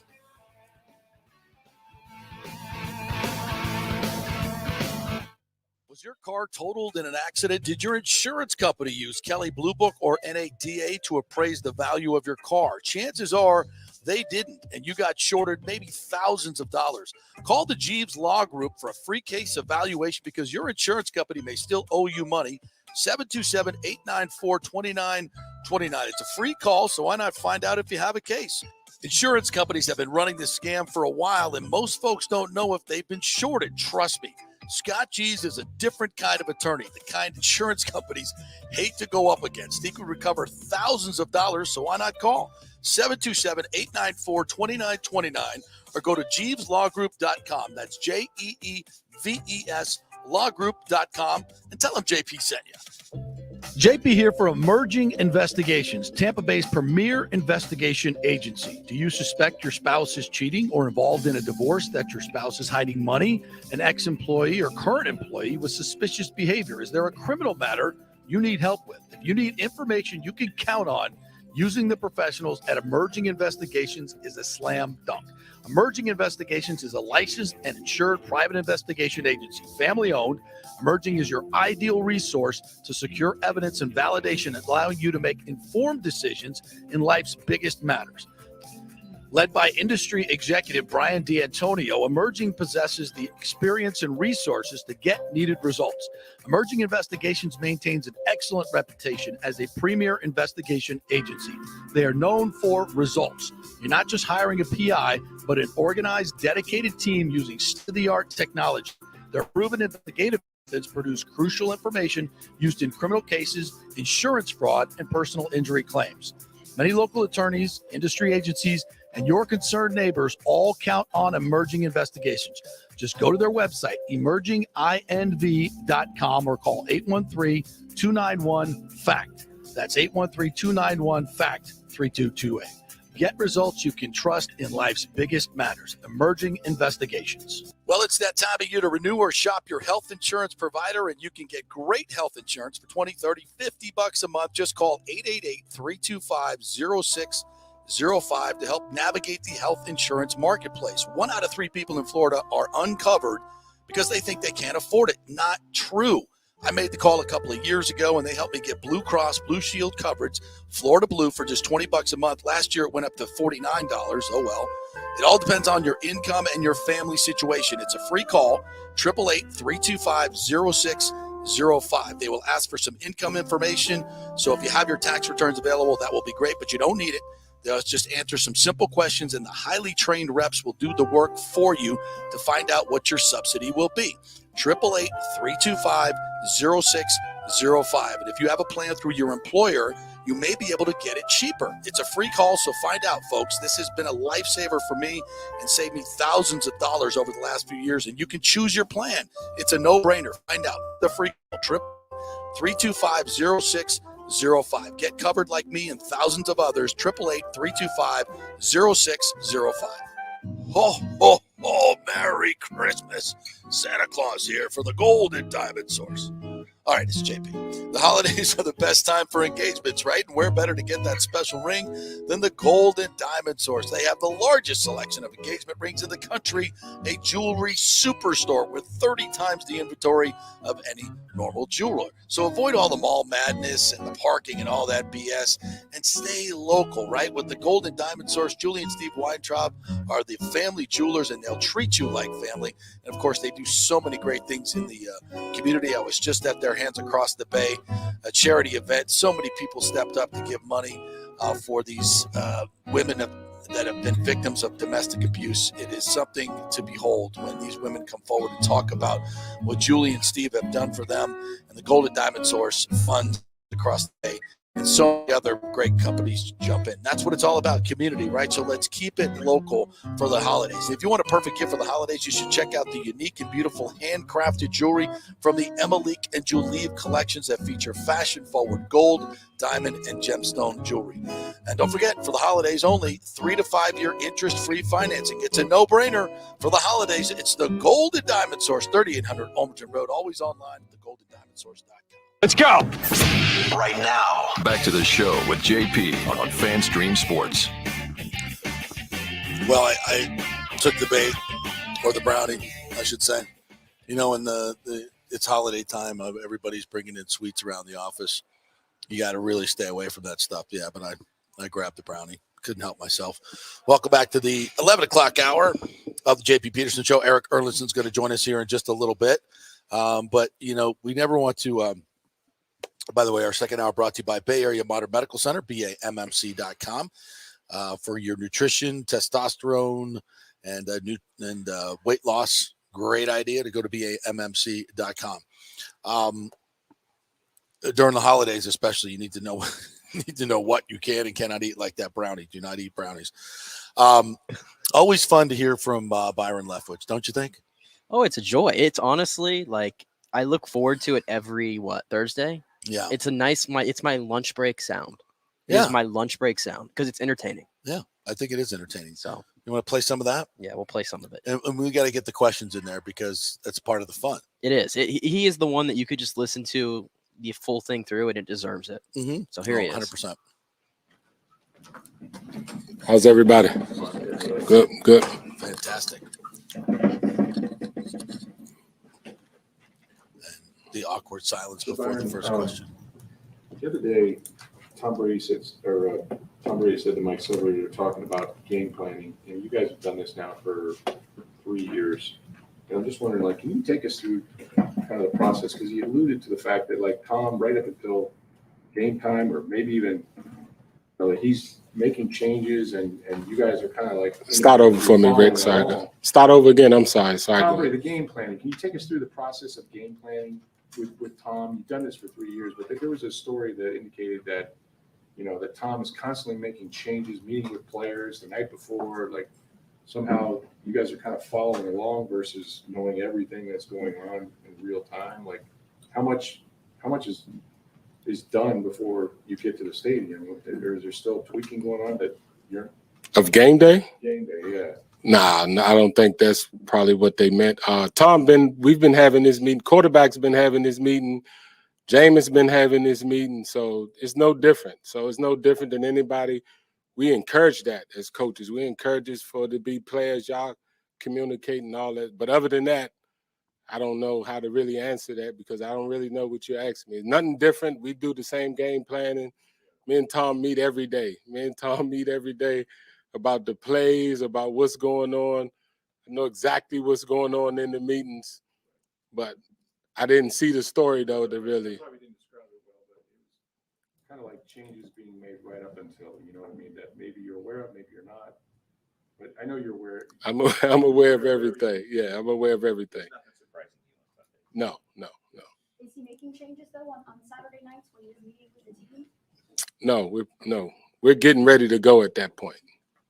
Bruce, I talked about when you first got with Tom. That Let's this is kind of weird because you got this story that pops up out of nowhere. You know, Mike Silver, obviously a very reputable NFL reporter, got a good source, whoever it came from. You know, you can make your decisions on that. But the bottom line is, you know, we're all trying to search for why this thing has gone so poorly from first to worst in terms of an offense. And everybody wants to find an enemy and who's to blame. And we're talking about it each and every day. But the whole idea that these guys aren't communicating and Tom's going rogue, yeah, I just think it's silly. To me, the story is more about why is that out there? Like, why is that out there, and why is this even a thing? And to hear Tom being asked about it and Byron being asked about it, I mean, it's clearly not a thing. It's not a thing. So again, let's throw that theory out there. The word about it, Byron was actually, I think this story helped him in some ways, or at least I think some people thought, oh, so it's Tom's making changes and not even telling Byron. No wonder it's all disjointed. So Byron's like, no, I'm fully aware of all the crap that's going on. Why we're so terrible. I am definitely in the mix 100%. So if it's bad, it's because of, a large part because of me. It's basically what he's saying. So, let's continue. Game plan together, and that's something that's continued all the way through. Is like, how much is he involved in setting up, the game plan? Oh, we're involved. I told you guys this from the beginning. When I was with Jameis, me and Jameis was involved. I'm with Tom, me and Tom involved. So I think that's the way to play in this league. I think that's everything. Me and Tom communicate every day, though. We communicate every day on what we're doing, what we think from a game plan standpoint. So nothing has changed. Status quo. Only thing has changed is that we're not winning as much as we've won in the past. So I'm quite sure this type of stuff happens when this type of things happen. So you just got to win, end the noise, win and fix everything. So nothing that happens on Sunday as far as calling plays or anything like that, audibles, none of that's surprising to you? No. He's been sacked, obviously. He's a guy that really doesn't Not at all. He gets rid of the ball quickly. But how much has the pressure this year affected what you really want to do with your offense? No excuses, man. No excuses. We just not playing good enough to win football games. We got 4 games left, though. We're in first place. We got 4 games. That's what I'm preaching to the guys. I don't know how we still in first place, but we are. We're in first place. We'll take it.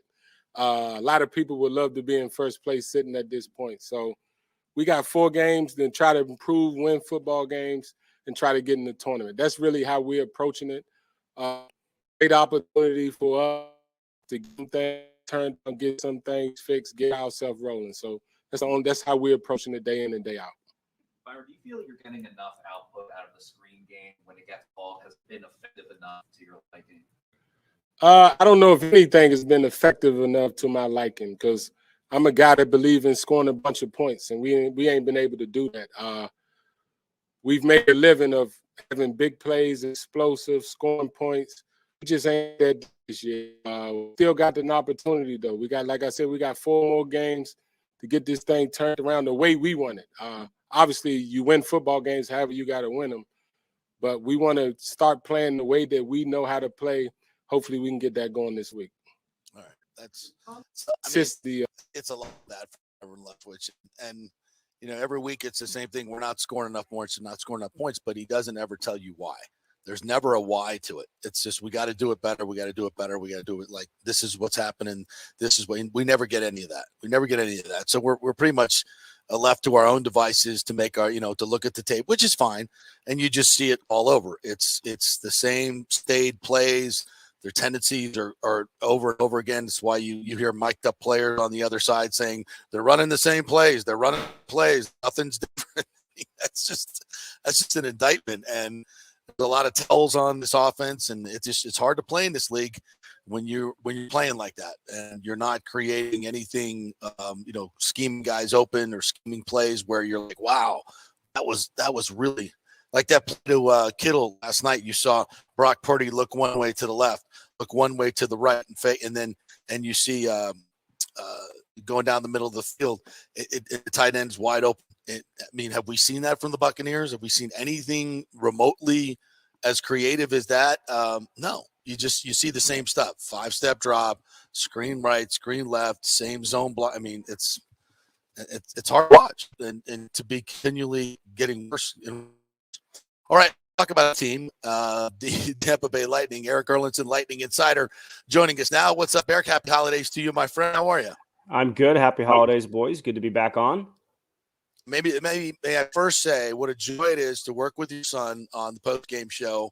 He is a delight. He is a joy. It's so great to work with people that really take their job seriously and are very detail-oriented. If the Bucs offense was as detail-oriented as your son, it would be much more successful. So as a dad, kudos to you, my friend. You've raised a great young man, and that's not easy to do in this day and age. So kudos to you. Thank you, but his mom deserves most of the credit because I was traveling all those years.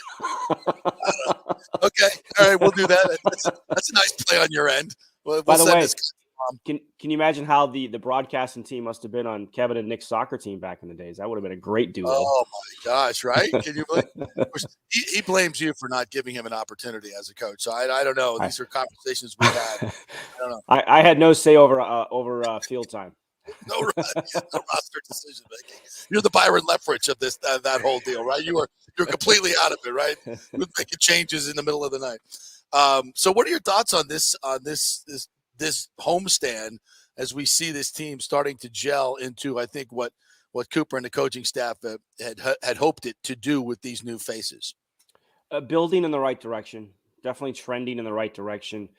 You think of some of the struggles they had early in the year, and 3 games in, 4 games in, everybody's like, oh, this team is too old. They can't do anything anymore. And, we knew it was going to be a work in progress because of the changes in the offseason and some of the huge losses from, mainly Andre Palat and Ryan McDonough and Jan Ruda, and trying to rebuild an identity, so to speak, or retool an identity, especially on the back end. And I think what we saw in particular on this homestand, I don't think it's a coincidence that they allowed 2 or fewer goals in the last 5 games. If you take away the 2 empty net goals that Detroit scored, right? That's 5 straight games with 2 or fewer goals.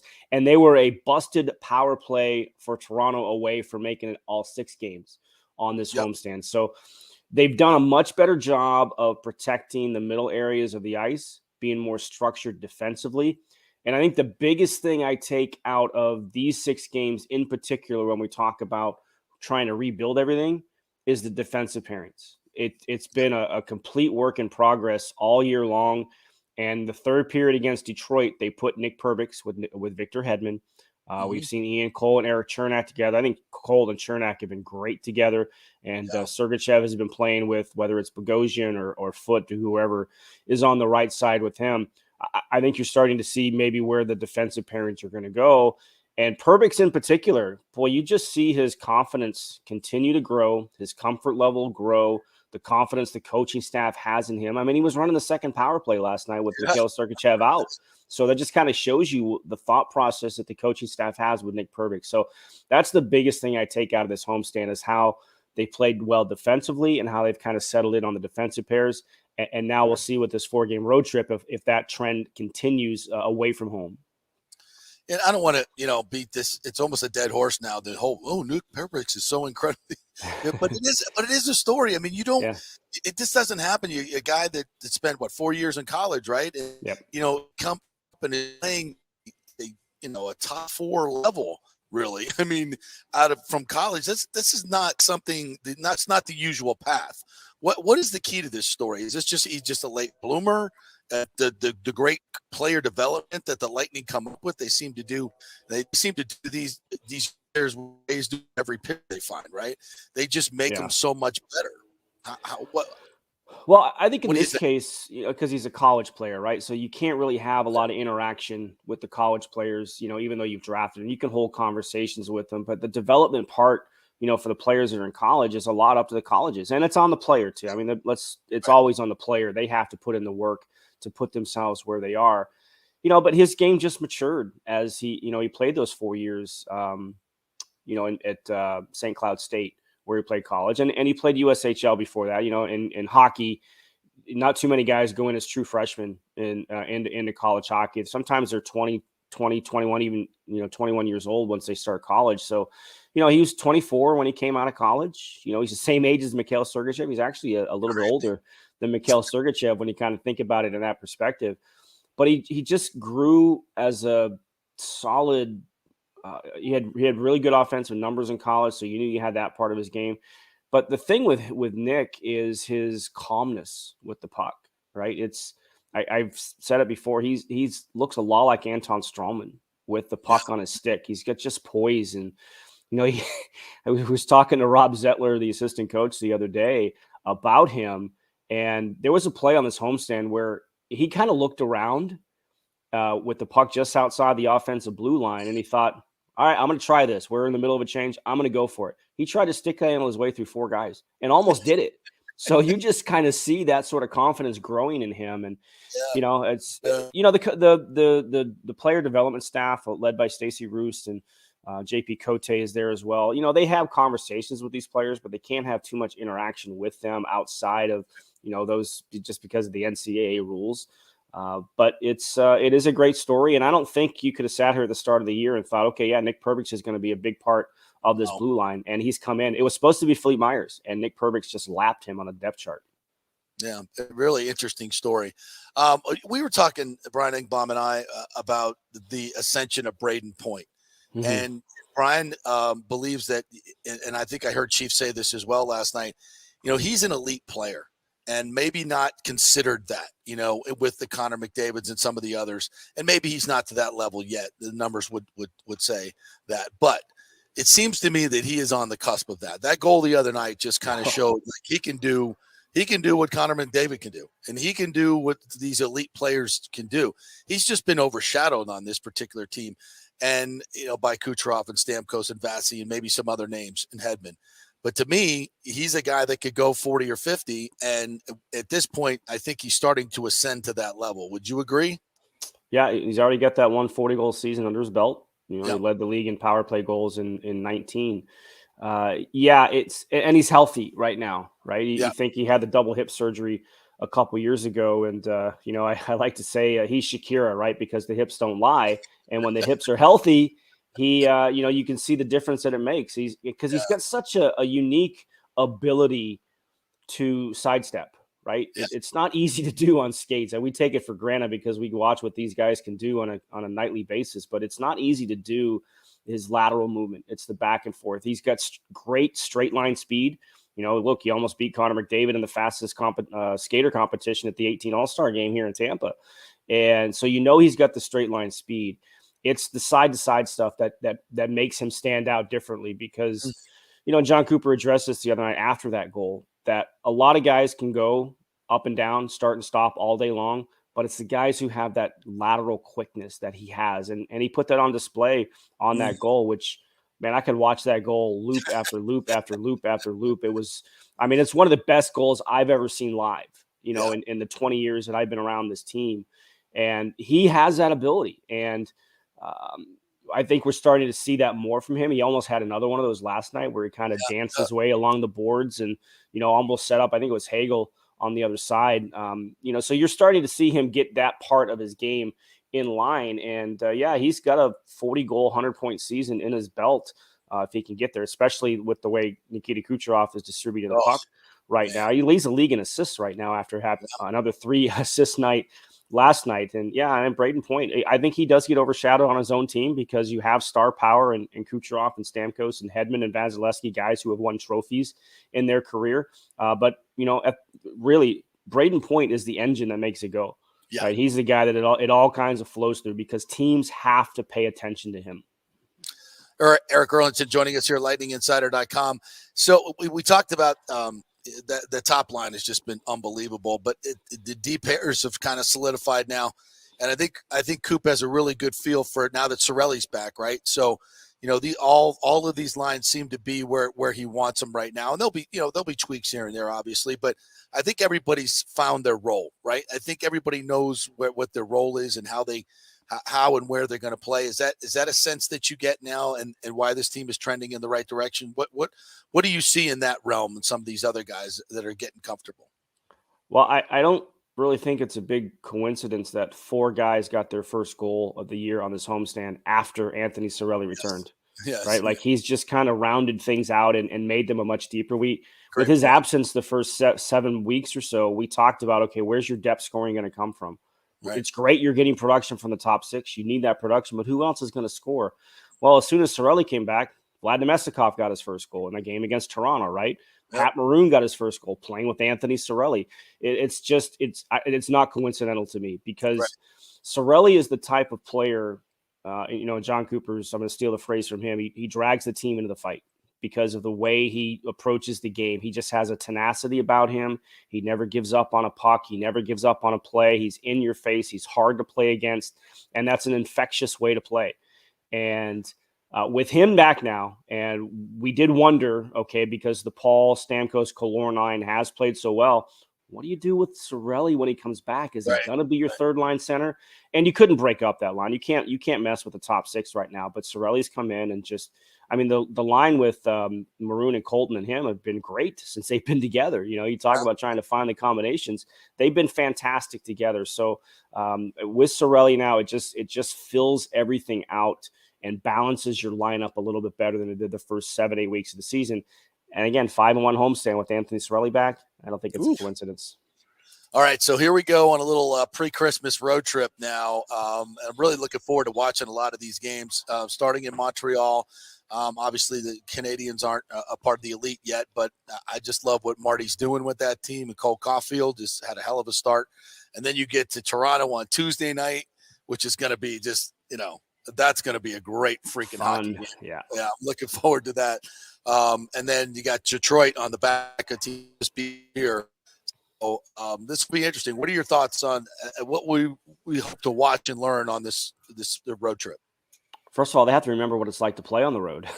You go back to the beginning of November, they've only played 5 road games since the beginning of November. They've had a long stretch of home games. So they probably had to go search in the back of their closet for their suitcase because it's been so long since they've been on the road. But that's where I say with these defensive combinations in particular, right? Because you don't choose the matchups when you're on the road. So what are they going to look like when the other team has their choice of who they throw out against your defensive pairing? So that's the thing that I'm going to look for on this road trip in particular. I like the fact that there's 2 days between the Montreal and Toronto game because I think the Montreal game could fall into the trap situation if it was like 2 days later. But they'll get the day off and then they'll have a practice day in Toronto before they face the Leafs because there'll be a lot of hype around that game. The Leafs have been playing great this year. They, slipped up last night's first, I think 16 straight games with a point they had. So, and Detroit, the way Brian Elliott's playing, you have to have such great confidence in whoever you put in goal right now. I was mildly surprised that Elliott played last night against Columbus, but then you look at the way he's played, the opportunity to maybe give Vasilevsky a game off, just extra rest here and there is never a bad thing. And it's going to be interesting. It's 4 divisional games. They're 3 pretty tough divisional games. Montreal is always a tough place to play. Marty's going to be a little motivated going up against the Lightning now that he's the full-time head coach. He was the interim last year when they came here and faced Tampa Bay.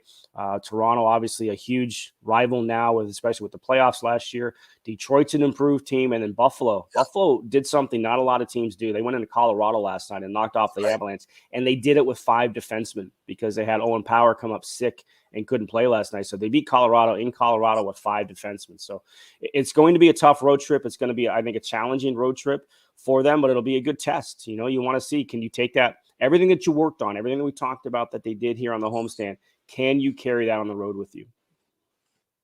That's going to be fun to watch for a little pre-Christmas. Bowl games are happening, but I'm really interested to see what this Lightning team does on the road. And these are all Valley games too, so we'll have our crew. I like listening to Brian and Dave and our whole crew and Gabby. It's better than the national. Sometimes you get that national perspective. It's nice to hear other people talk about your team, but I like our home team a lot. Hey, so there's one thing that Eric Erlandson would want for Christmas, and don't tell me world peace. We all want world peace. Damn it. We always we want Twitter to be nice again. No, so give me something is there a gadget out there that you want that you just would? Because as older guys, we don't go to Christmas and look under the tree. There's never anything for us, right? We don't get anything. We don't get presents, but we still want presents, right? There's a couple things I would like. What about you? Anything? Oh boy, you put me on the spot. Yeah, I don't think about this stuff much because me and my wife, we don't exchange presents, right? There's no need for us to exchange presents at this point in our lives. Wow. I'm really big into Bluetooth headphones, and these aren't Bluetooth, but just to be able to in my advanced age, sit with the TV on and maybe have some headphones on so I can hear a little bit better with what's going on the TV. So I do have a little Bluetooth transmitter. So if I could find myself maybe a top-notch pair of Bluetooth, maybe Beats or something like that, something that I would never buy for myself. Maybe that's what I'm looking for. Yeah, because we would never, we never buy the top of the line stuff. We never buy the Beats head. We always get the knockoffs, right? For us, that's what we do. But yeah, I'm with you on that. I could use one of that. I'm a golf guy, so a nice rangefinder would always be nice, something like that. Because of course I lose them every year. So just something to, just a little gadget or something would be. All right, Mike, you have a great Christmas, and again, enjoy working with your son. Merry Christmas to you and your entire family, and we'll see you next week when we get back to the Emily Arena. Thanks, buddy. Montreal will be the first game back. So Merry Christmas to you guys, and all the best to everybody, and we'll see you on the flip side. Thanks, Eric. Appreciate it. Great, Eric Erlandson. Of course, if you're done at lightninginsider.com, subscriber you need to be. So go to lightninginsider.com and get a subscription. He's the best in the business at talking Lightning hockey. Is there something you want for Christmas? I want my mother to actually cook prime rib on Christmas instead of lasagna.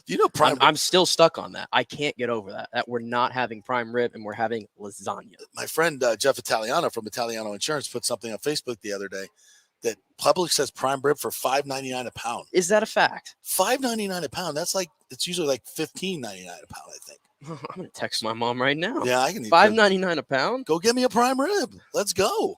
Now, Let's go. Yeah, she can't put that under the tree though. I don't know. You can put it under the tree. That's fine. Oh, no, the dog will get into it maybe. No, I did ask for one thing for Christmas this year, actually. Tally would own that prime rib. Yeah. I did. And to me, this is a coming of age moment type of gift for me. Usually I ask for hats or shirts, shoes, all those things. Or something in the gaming realm. You're not into the gaming realm. I am in the gaming realm, but I buy that stuff by myself. It's easier. Right. So I've asked for a new backpack. A nice backpack because we go to all these events sometimes and I bring a backpack in everywhere here all the time. Yeah. That backpack that you see over there, I've been wearing since sophomore year of high school. Oh yeah, it's time. Damn son, it is definitely time. I bought it at a Sports Authority. They don't even have those anymore. That's so old. The store is now defunct. It's so old. This thing has made it through Durant High School, Florida Gulf Coast, UCF, Jiminy Christmas, and in my career now. It has followed me everywhere, and I think it's time to get a new one. Okay. So I've asked for that. That's really all I want. I've asked for 2 things this year. Yeah. It is so true. As you get older, you don't even ask for anything. No. I'm just get whatever. I don't care. Just give me a gift card. I don't care. Honestly, if you want to pay my mortgage, for a month, that helps too. Those are the things I look forward to now. I know, but money is such an impersonal gift, and gift cards are so impersonal. If it's someone within your family, I've never been a big. Even though that's what my kids want, it's no, you can't do gift cards. I value going out to a nice dinner or something. Yeah. So I think for last year you got me and Casey a PF Chang's gift card. Yeah. We went there. We used it about a month ago. And we had never been to PF Chang's before. Nice. And it was great. Yeah, they're really good. We had a great night. See, I like stuff like that. Yeah. Well, if you get somebody like a restaurant, maybe that they, I'm not saying PF Chang's is that, but it's a little, it's a little upper, right? I don't know. It felt upper. Yeah, it's nice. It's really nice. And the food is really good. It's a great atmosphere and it's really cool. Love me some PF Chang's, which I haven't been there in a while. I need to go back. But yeah, that's some place that, a Burns gift card or, don't give me that. You don't want Burns? No, I don't want to. Give me a Texas Roadhouse or Texas something. Roadhouse. I'd much rather have that than Burns. Trust me.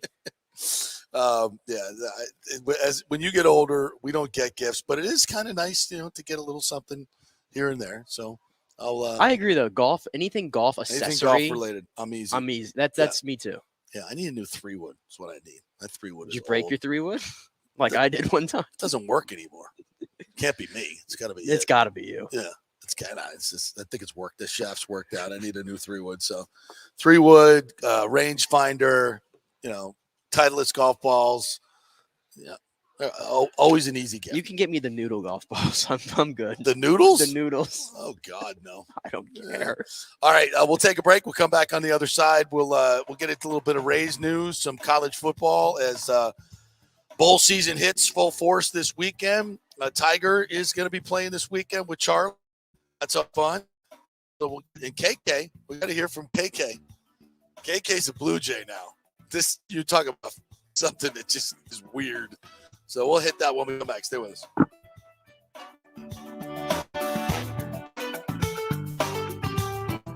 JP here for Italiano Insurance. If you started a side hustle during COVID and the business has grown, well, you need business insurance because if you get sued, you could lose all your personal wealth if you're not properly protected. That's right. Your home, your savings, everything could go. So get protected now. Call the great agents at Italiano Insurance, 813-877-7799, and a real human will answer the phone and get you protected. If you haven't shopped your business insurance in a while, you could be overpaying by thousands. One customer had their golf buddy handling his business insurance, then called Italiano to shop it around, and they saved him $26,000 a year.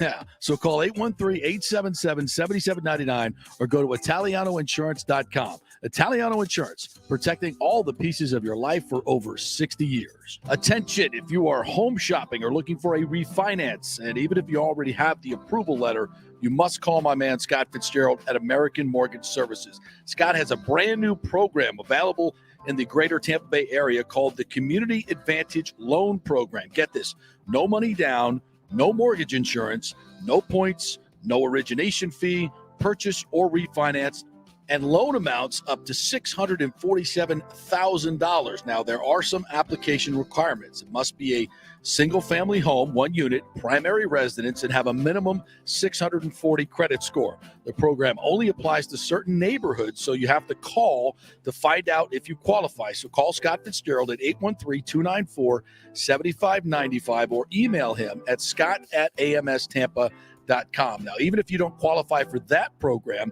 Scott will shop your loan around, get you the best rates, and won't charge you the huge upfront fees. And if you've had issues with your bank calling you back, Scott will return calls immediately or at least the same day. 813-294-7595 or email him, scott@amstampa.com. Scott Fitzgerald, MLS 386722, American Mortgage Services, 1000 North Ashley Drive, Suite 1020, Tampa, Florida. Guys, let me tell you about Bay Area Modern Medical Center. Are you experiencing low sex drive, fatigue, hot flashes, moodiness, and you just don't feel like you have the vitality you once had? You're not just getting old, it's likely low testosterone. Studies over the last 20 years show a shocking decline in younger males aged 16 to 39. Older men have seen a sharp decline as well. Do something about it. Go see my friend Christopher Lugo at Bay Area Modern Medicine. Testosterone replacement is not a frivolous treatment. It takes a professional, targeted approach that focuses on total body wellness, vitality, and emotional stability. Not a one-size-fits-all approach many clinics use. They monitor your blood work and adjust your treatment as needed for optimal results. Call 844-977-3477 or go to BAMMC.com. Tell them JP sent you for priority scheduling. Now is the time to make sure your home insurance is in order. In the last year, many of us have made improvements to our homes. So call the folks at Italiano and discuss these upgrades to make sure you have enough coverage. According to a recent report, almost 64% of homeowners don't have enough insurance on their home, which is their most valuable asset. Also, a great time to make sure you have flood insurance. Even if your mortgage company does not require flood insurance, your home could still be at flood risk. Another big item as we enter hurricane season is making sure your pool enclosure is added to your policy and there will be no issue at claim time. That happens a lot. So call your friendly agent at Italiano Insurance to review your policies today. 813-877-7799 or ItalianoInsurance.com. Well, it's that time of year to renew or shop your health insurance provider, and you can get great health insurance for $20, $30, $50 a month. Just call 888-325-0605 to help navigate the health insurance marketplace. 1 out of 3 people in Florida are uncovered because they think they can't afford it. Not true. I made the call a couple of years ago, and they helped me get Blue Cross Blue Shield coverage, Florida Blue, for just $20 a month. Last year, it went up to $49. Oh, well. It all depends on your income and your family situation. It's a free call, 888-325-0605. They will ask for some income information. So if you have your tax returns available, that will be great, but you don't need it. They'll just answer some simple questions, and the highly trained reps will do the work for you to find out what your subsidy will be. 888-325-0605. And if you have a plan through your employer, you may be able to get it cheaper. It's a free call, so find out, folks. This has been a lifesaver for me and saved me thousands of dollars over the last few years, and you can choose your plan. It's a no-brainer. Find out. Make the free call. 888-325-0605. Get covered like me and thousands of others. 888-325-0605. Pure Sports. JP is back on. Welcome back. FanStream Sports. All right, welcome back to the JP Peterson Show, brought to you by Bay Area Modern Medical Center, BAMMC.com, and the Health Insurance Marketplace. It is time to get your health insurance, folks. Sign up. Call 888-325-0605. They will help you navigate the health insurance marketplace. 1 out of 3 people in Florida are uncovered because they think they can't afford it. It's 100% not true. So make the call. I did a few years ago. I got my Blue Cross Blue Shield coverage, Florida Blue, for just $20 a month. Last year, it went up to $49 a month. So it just depends on your income and your family situation. It's a free call. So call 888-325-0605. They will ask you some income information. So have your tax returns available, answer some simple questions, and the highly trained reps there will do the work to find out what your subsidy will be. And you can get some great insurance for a lot less. And even if you have an employer paid plan where you have to chip in, a couple $100 a month, it might be cheaper depending on your income. So check it out. 888-325-0605. Don't try to do the healthcare.gov by yourself, folks. It's difficult.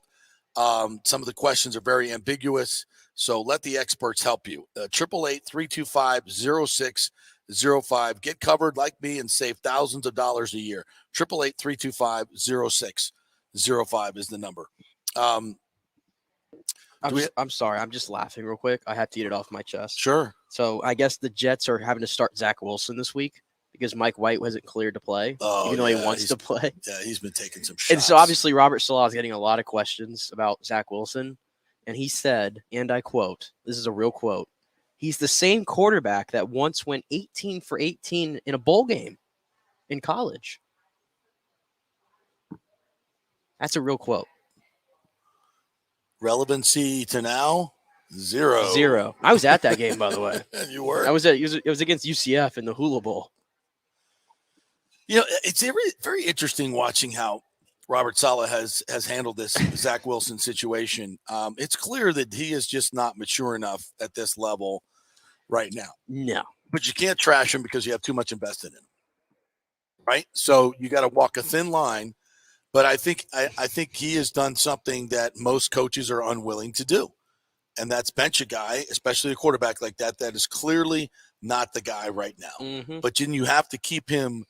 You can't damage him so much that he's untradeable or can't come back and and get his confidence back and mature his game and become a productive player. So you got to walk a really, really fine line. And I think he's done a great job doing it. And I always say when you err on the side of supporting the player who's getting the job done and not err to the side of, he's a second overall pick, blah, blah, blah, blah, blah, which sometimes comes from the higher ups. Yeah. That's the best way to handle it. Yeah, and the Mike White's got that locker room, but with Zach Wilson, I ain't picking him to win this week. No way. Ain't happening. No, that's a that's trouble. Tough go. 18 for 18 in the Hula Bowl once. What I mean, I just don't. What's the relevance to now? Nothing. I mean, he could have pointed to some games that he won earlier this year. I know he went like 5-2 as a starter this year. You could have just said that, but Yeah. he went 18 for 18 in the COVID year Hula Bowl. What the? Where'd that come from? Bizarre, completely bizarre. All right, so Kevin Kiermaier is now a Toronto Blue Jay, and he did a little Zoom media session yesterday. Do we have a couple of clips from that at all? We might. Okay. Anyway, he basically said, because I like to hear KK talk. You do? You know, I do, yeah, because I think it's just funny. He's like a cliche machine. No, but he's so. This sounds really mean. I don't mean it to be mean, but he's not really self-aware that he's talking about himself in such elevated terms, and sometimes it's just awkward. I'm the best defender in the game. It just, he ain't wrong. No. One of the best, but it's just, you're not supposed to say that. Let us say that. But anyway, he was. Oh my goodness! I'm just reading one of the quotes right now. I didn't even see this. Which one is this? Oh my gosh, we have to play this. Hold up. Yeah, absolutely. That's Hold why I up. want to play. We have to play it. Yeah. Putting on a different shade of blue will be a great thing as well. I think it'll complement my eyes a little bit. See? Oh There's my gosh! I think it'll compliment my eyes. There's a gem right there. And he's saying it as a joke, but oh it's just, my goodness. So he said he wants to whoop up on the Rays. He said, but that was something that appealed to me. I was excited to stay in the division and be able to play those guys and play at the Trop and to play against them at Rogers Center. It's been such a fun battle over the years, and I imagine that will continue. But I'll just flip-flop dugouts. It will be interesting. He said, at the same time, I know what I signed up for. I'm here to join the Toronto Blue Jays, and I'm here to dedicate myself to them. And I'm going to do everything in my power to whoop up on the Rays. As weird as that is right now, whoop up on the Rays.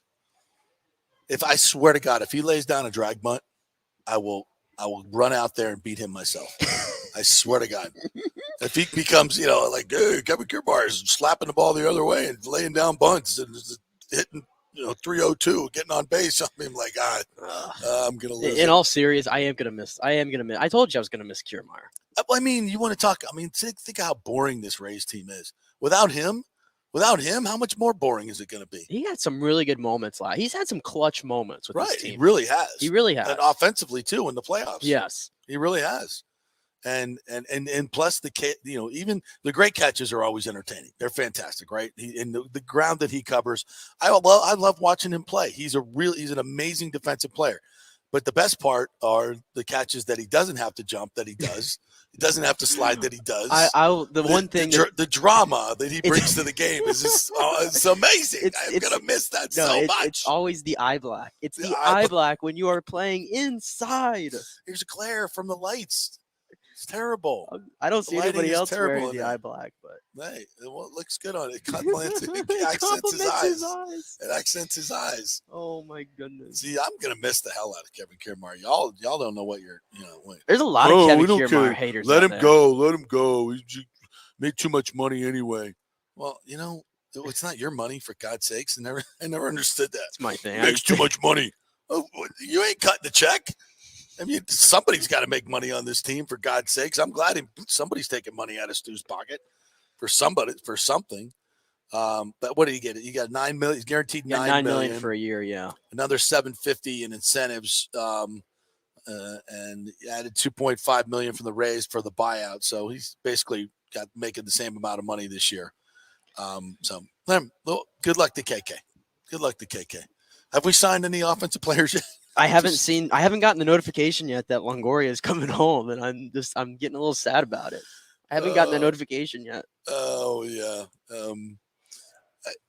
We got a long way to go, though. The Rays didn't trade Meadows last year until February? Yeah. No, we got a long way to go. Yeah. Now I think the lockout played a part in that, though, right? Mm-hmm. We still got a long way to go. Yeah.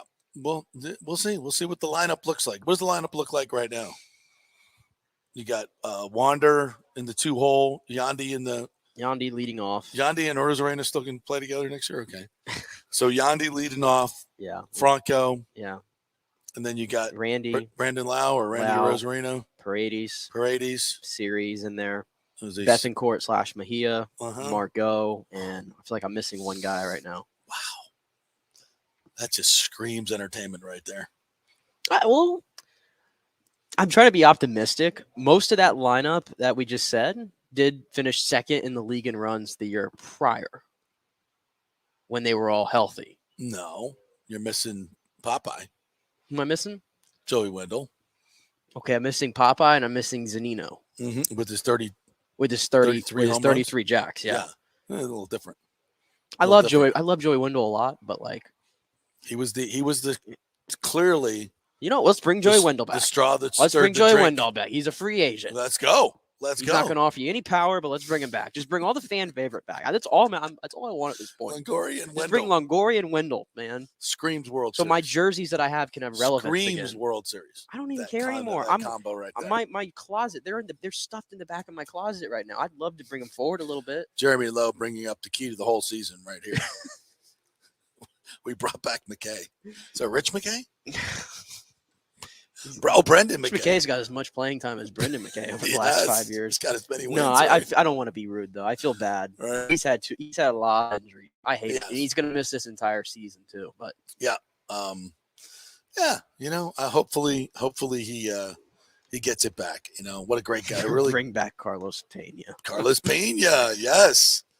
We can make that. He's a phone call away. He once hit 40 home run season in the Trop. 46 home runs. That's doing drove something. in 121 in 07. That's awful team. Wow, that's something. That's doing it right there. Get the band back together. Oh, what's Melvin doing? What's BJ? Yeah. BJ's commenting on new stadiums and everything else.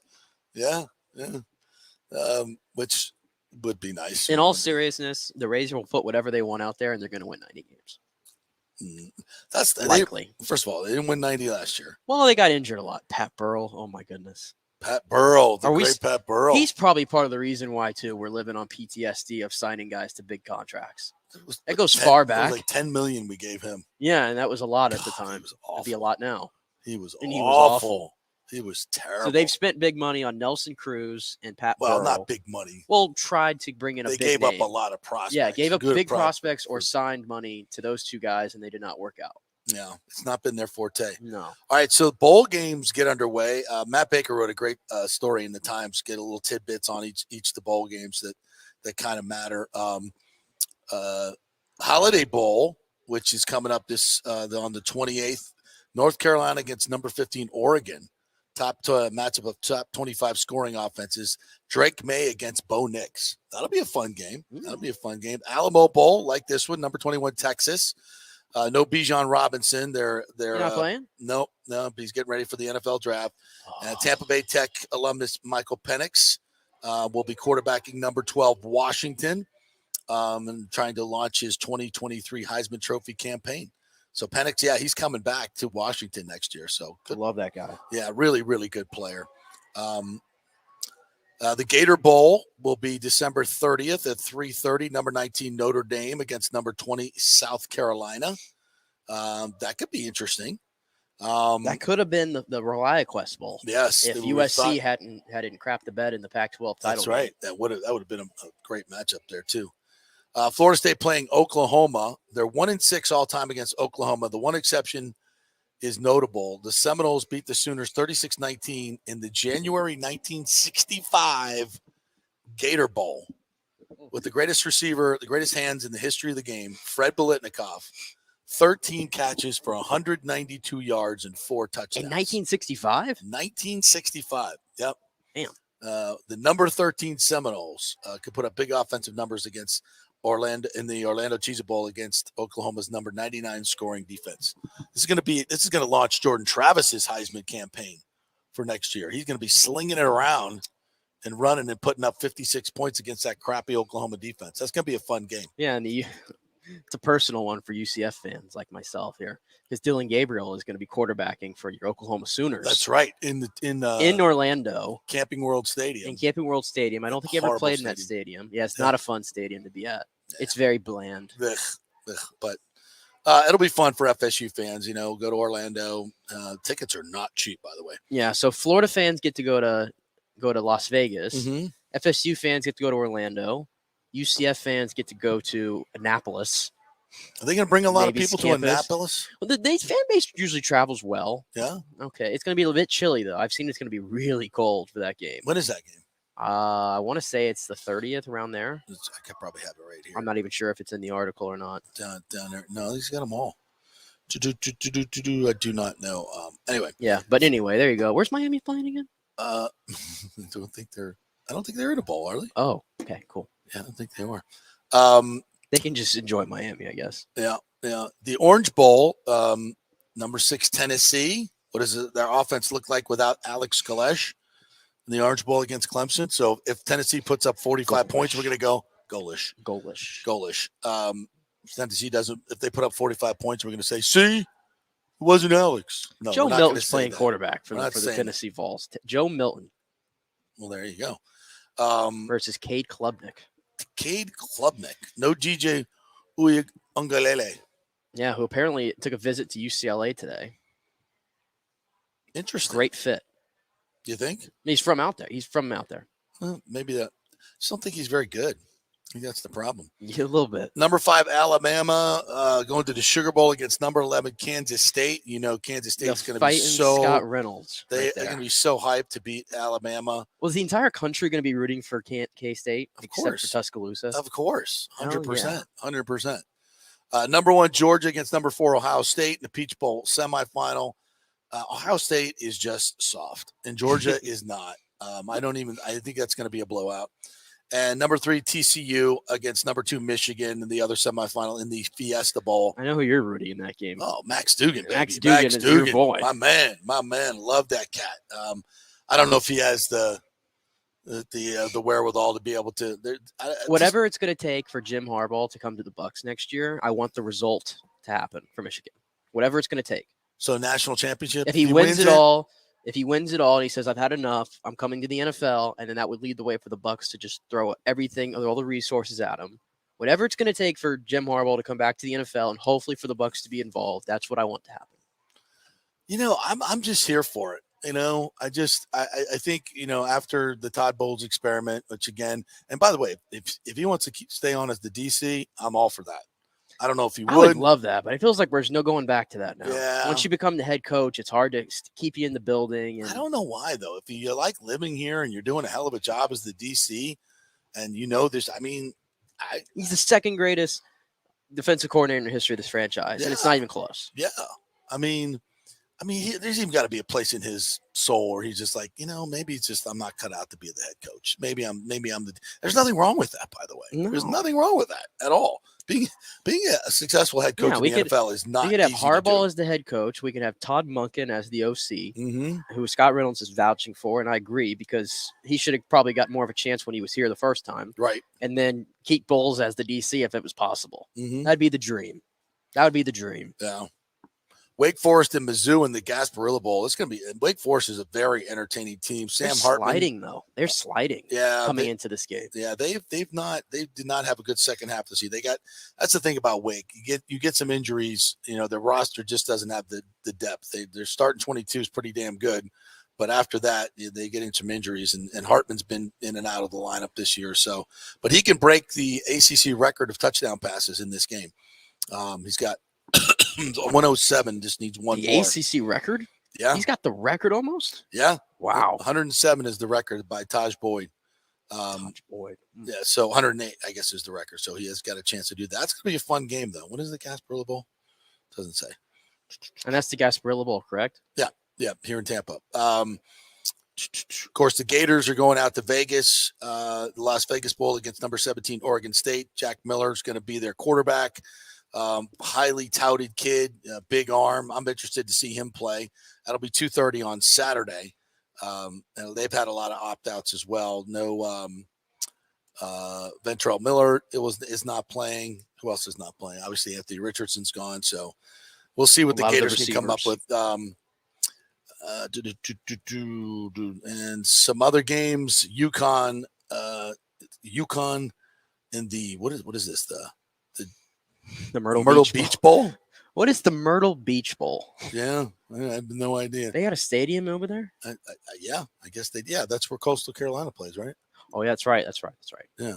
And Duke, under Mike Elko, a former Jimbo Fisher assistant, was 8-4 this year. They're going to the Military Bowl against your UCF team. I don't like it. You don't like it? I don't like it. No, I don't feel good about it. Gus Malzahn 3-5 in bowl games, including the loss to, of course, Florida State in the BCS championship game. Drew Brees is going to be an assistant coach at the Citrus Bowl for Purdue. How about that? It's LSU. 1934, the last time Tulane won a major bowl game, the number 14 Green Wave will have a shot at ending that drought against number 8 USC in the Cotton Bowl. So there you go. That's your bowl rundown right there. Starts this weekend. Looking forward to it. Get your bets in. All right, kids, that'll do it for us here. We will be back on Monday with a live show, wrapping up the debacle of the Buccaneers getting their ass kicked by the Bengals. Debacle. Unfortunately, God, I hope I'm wrong. But if I'm right, everybody's going to have a good Christmas at the JP Peterson home, including myself, as my new 3-wood, buying myself. Great job, Nick Geddes. Our thanks to Casey Hudson and Eric Erlison, who joined us today. You guys have a great holiday weekend. Get your shopping done. Go have fun with your friends and your neighbors and your family. It's what this time of year is all about, folks. Make some human connections. Get off your goddamn phone and make some human connections in your life. Have a great weekend, everybody. We'll see you Monday.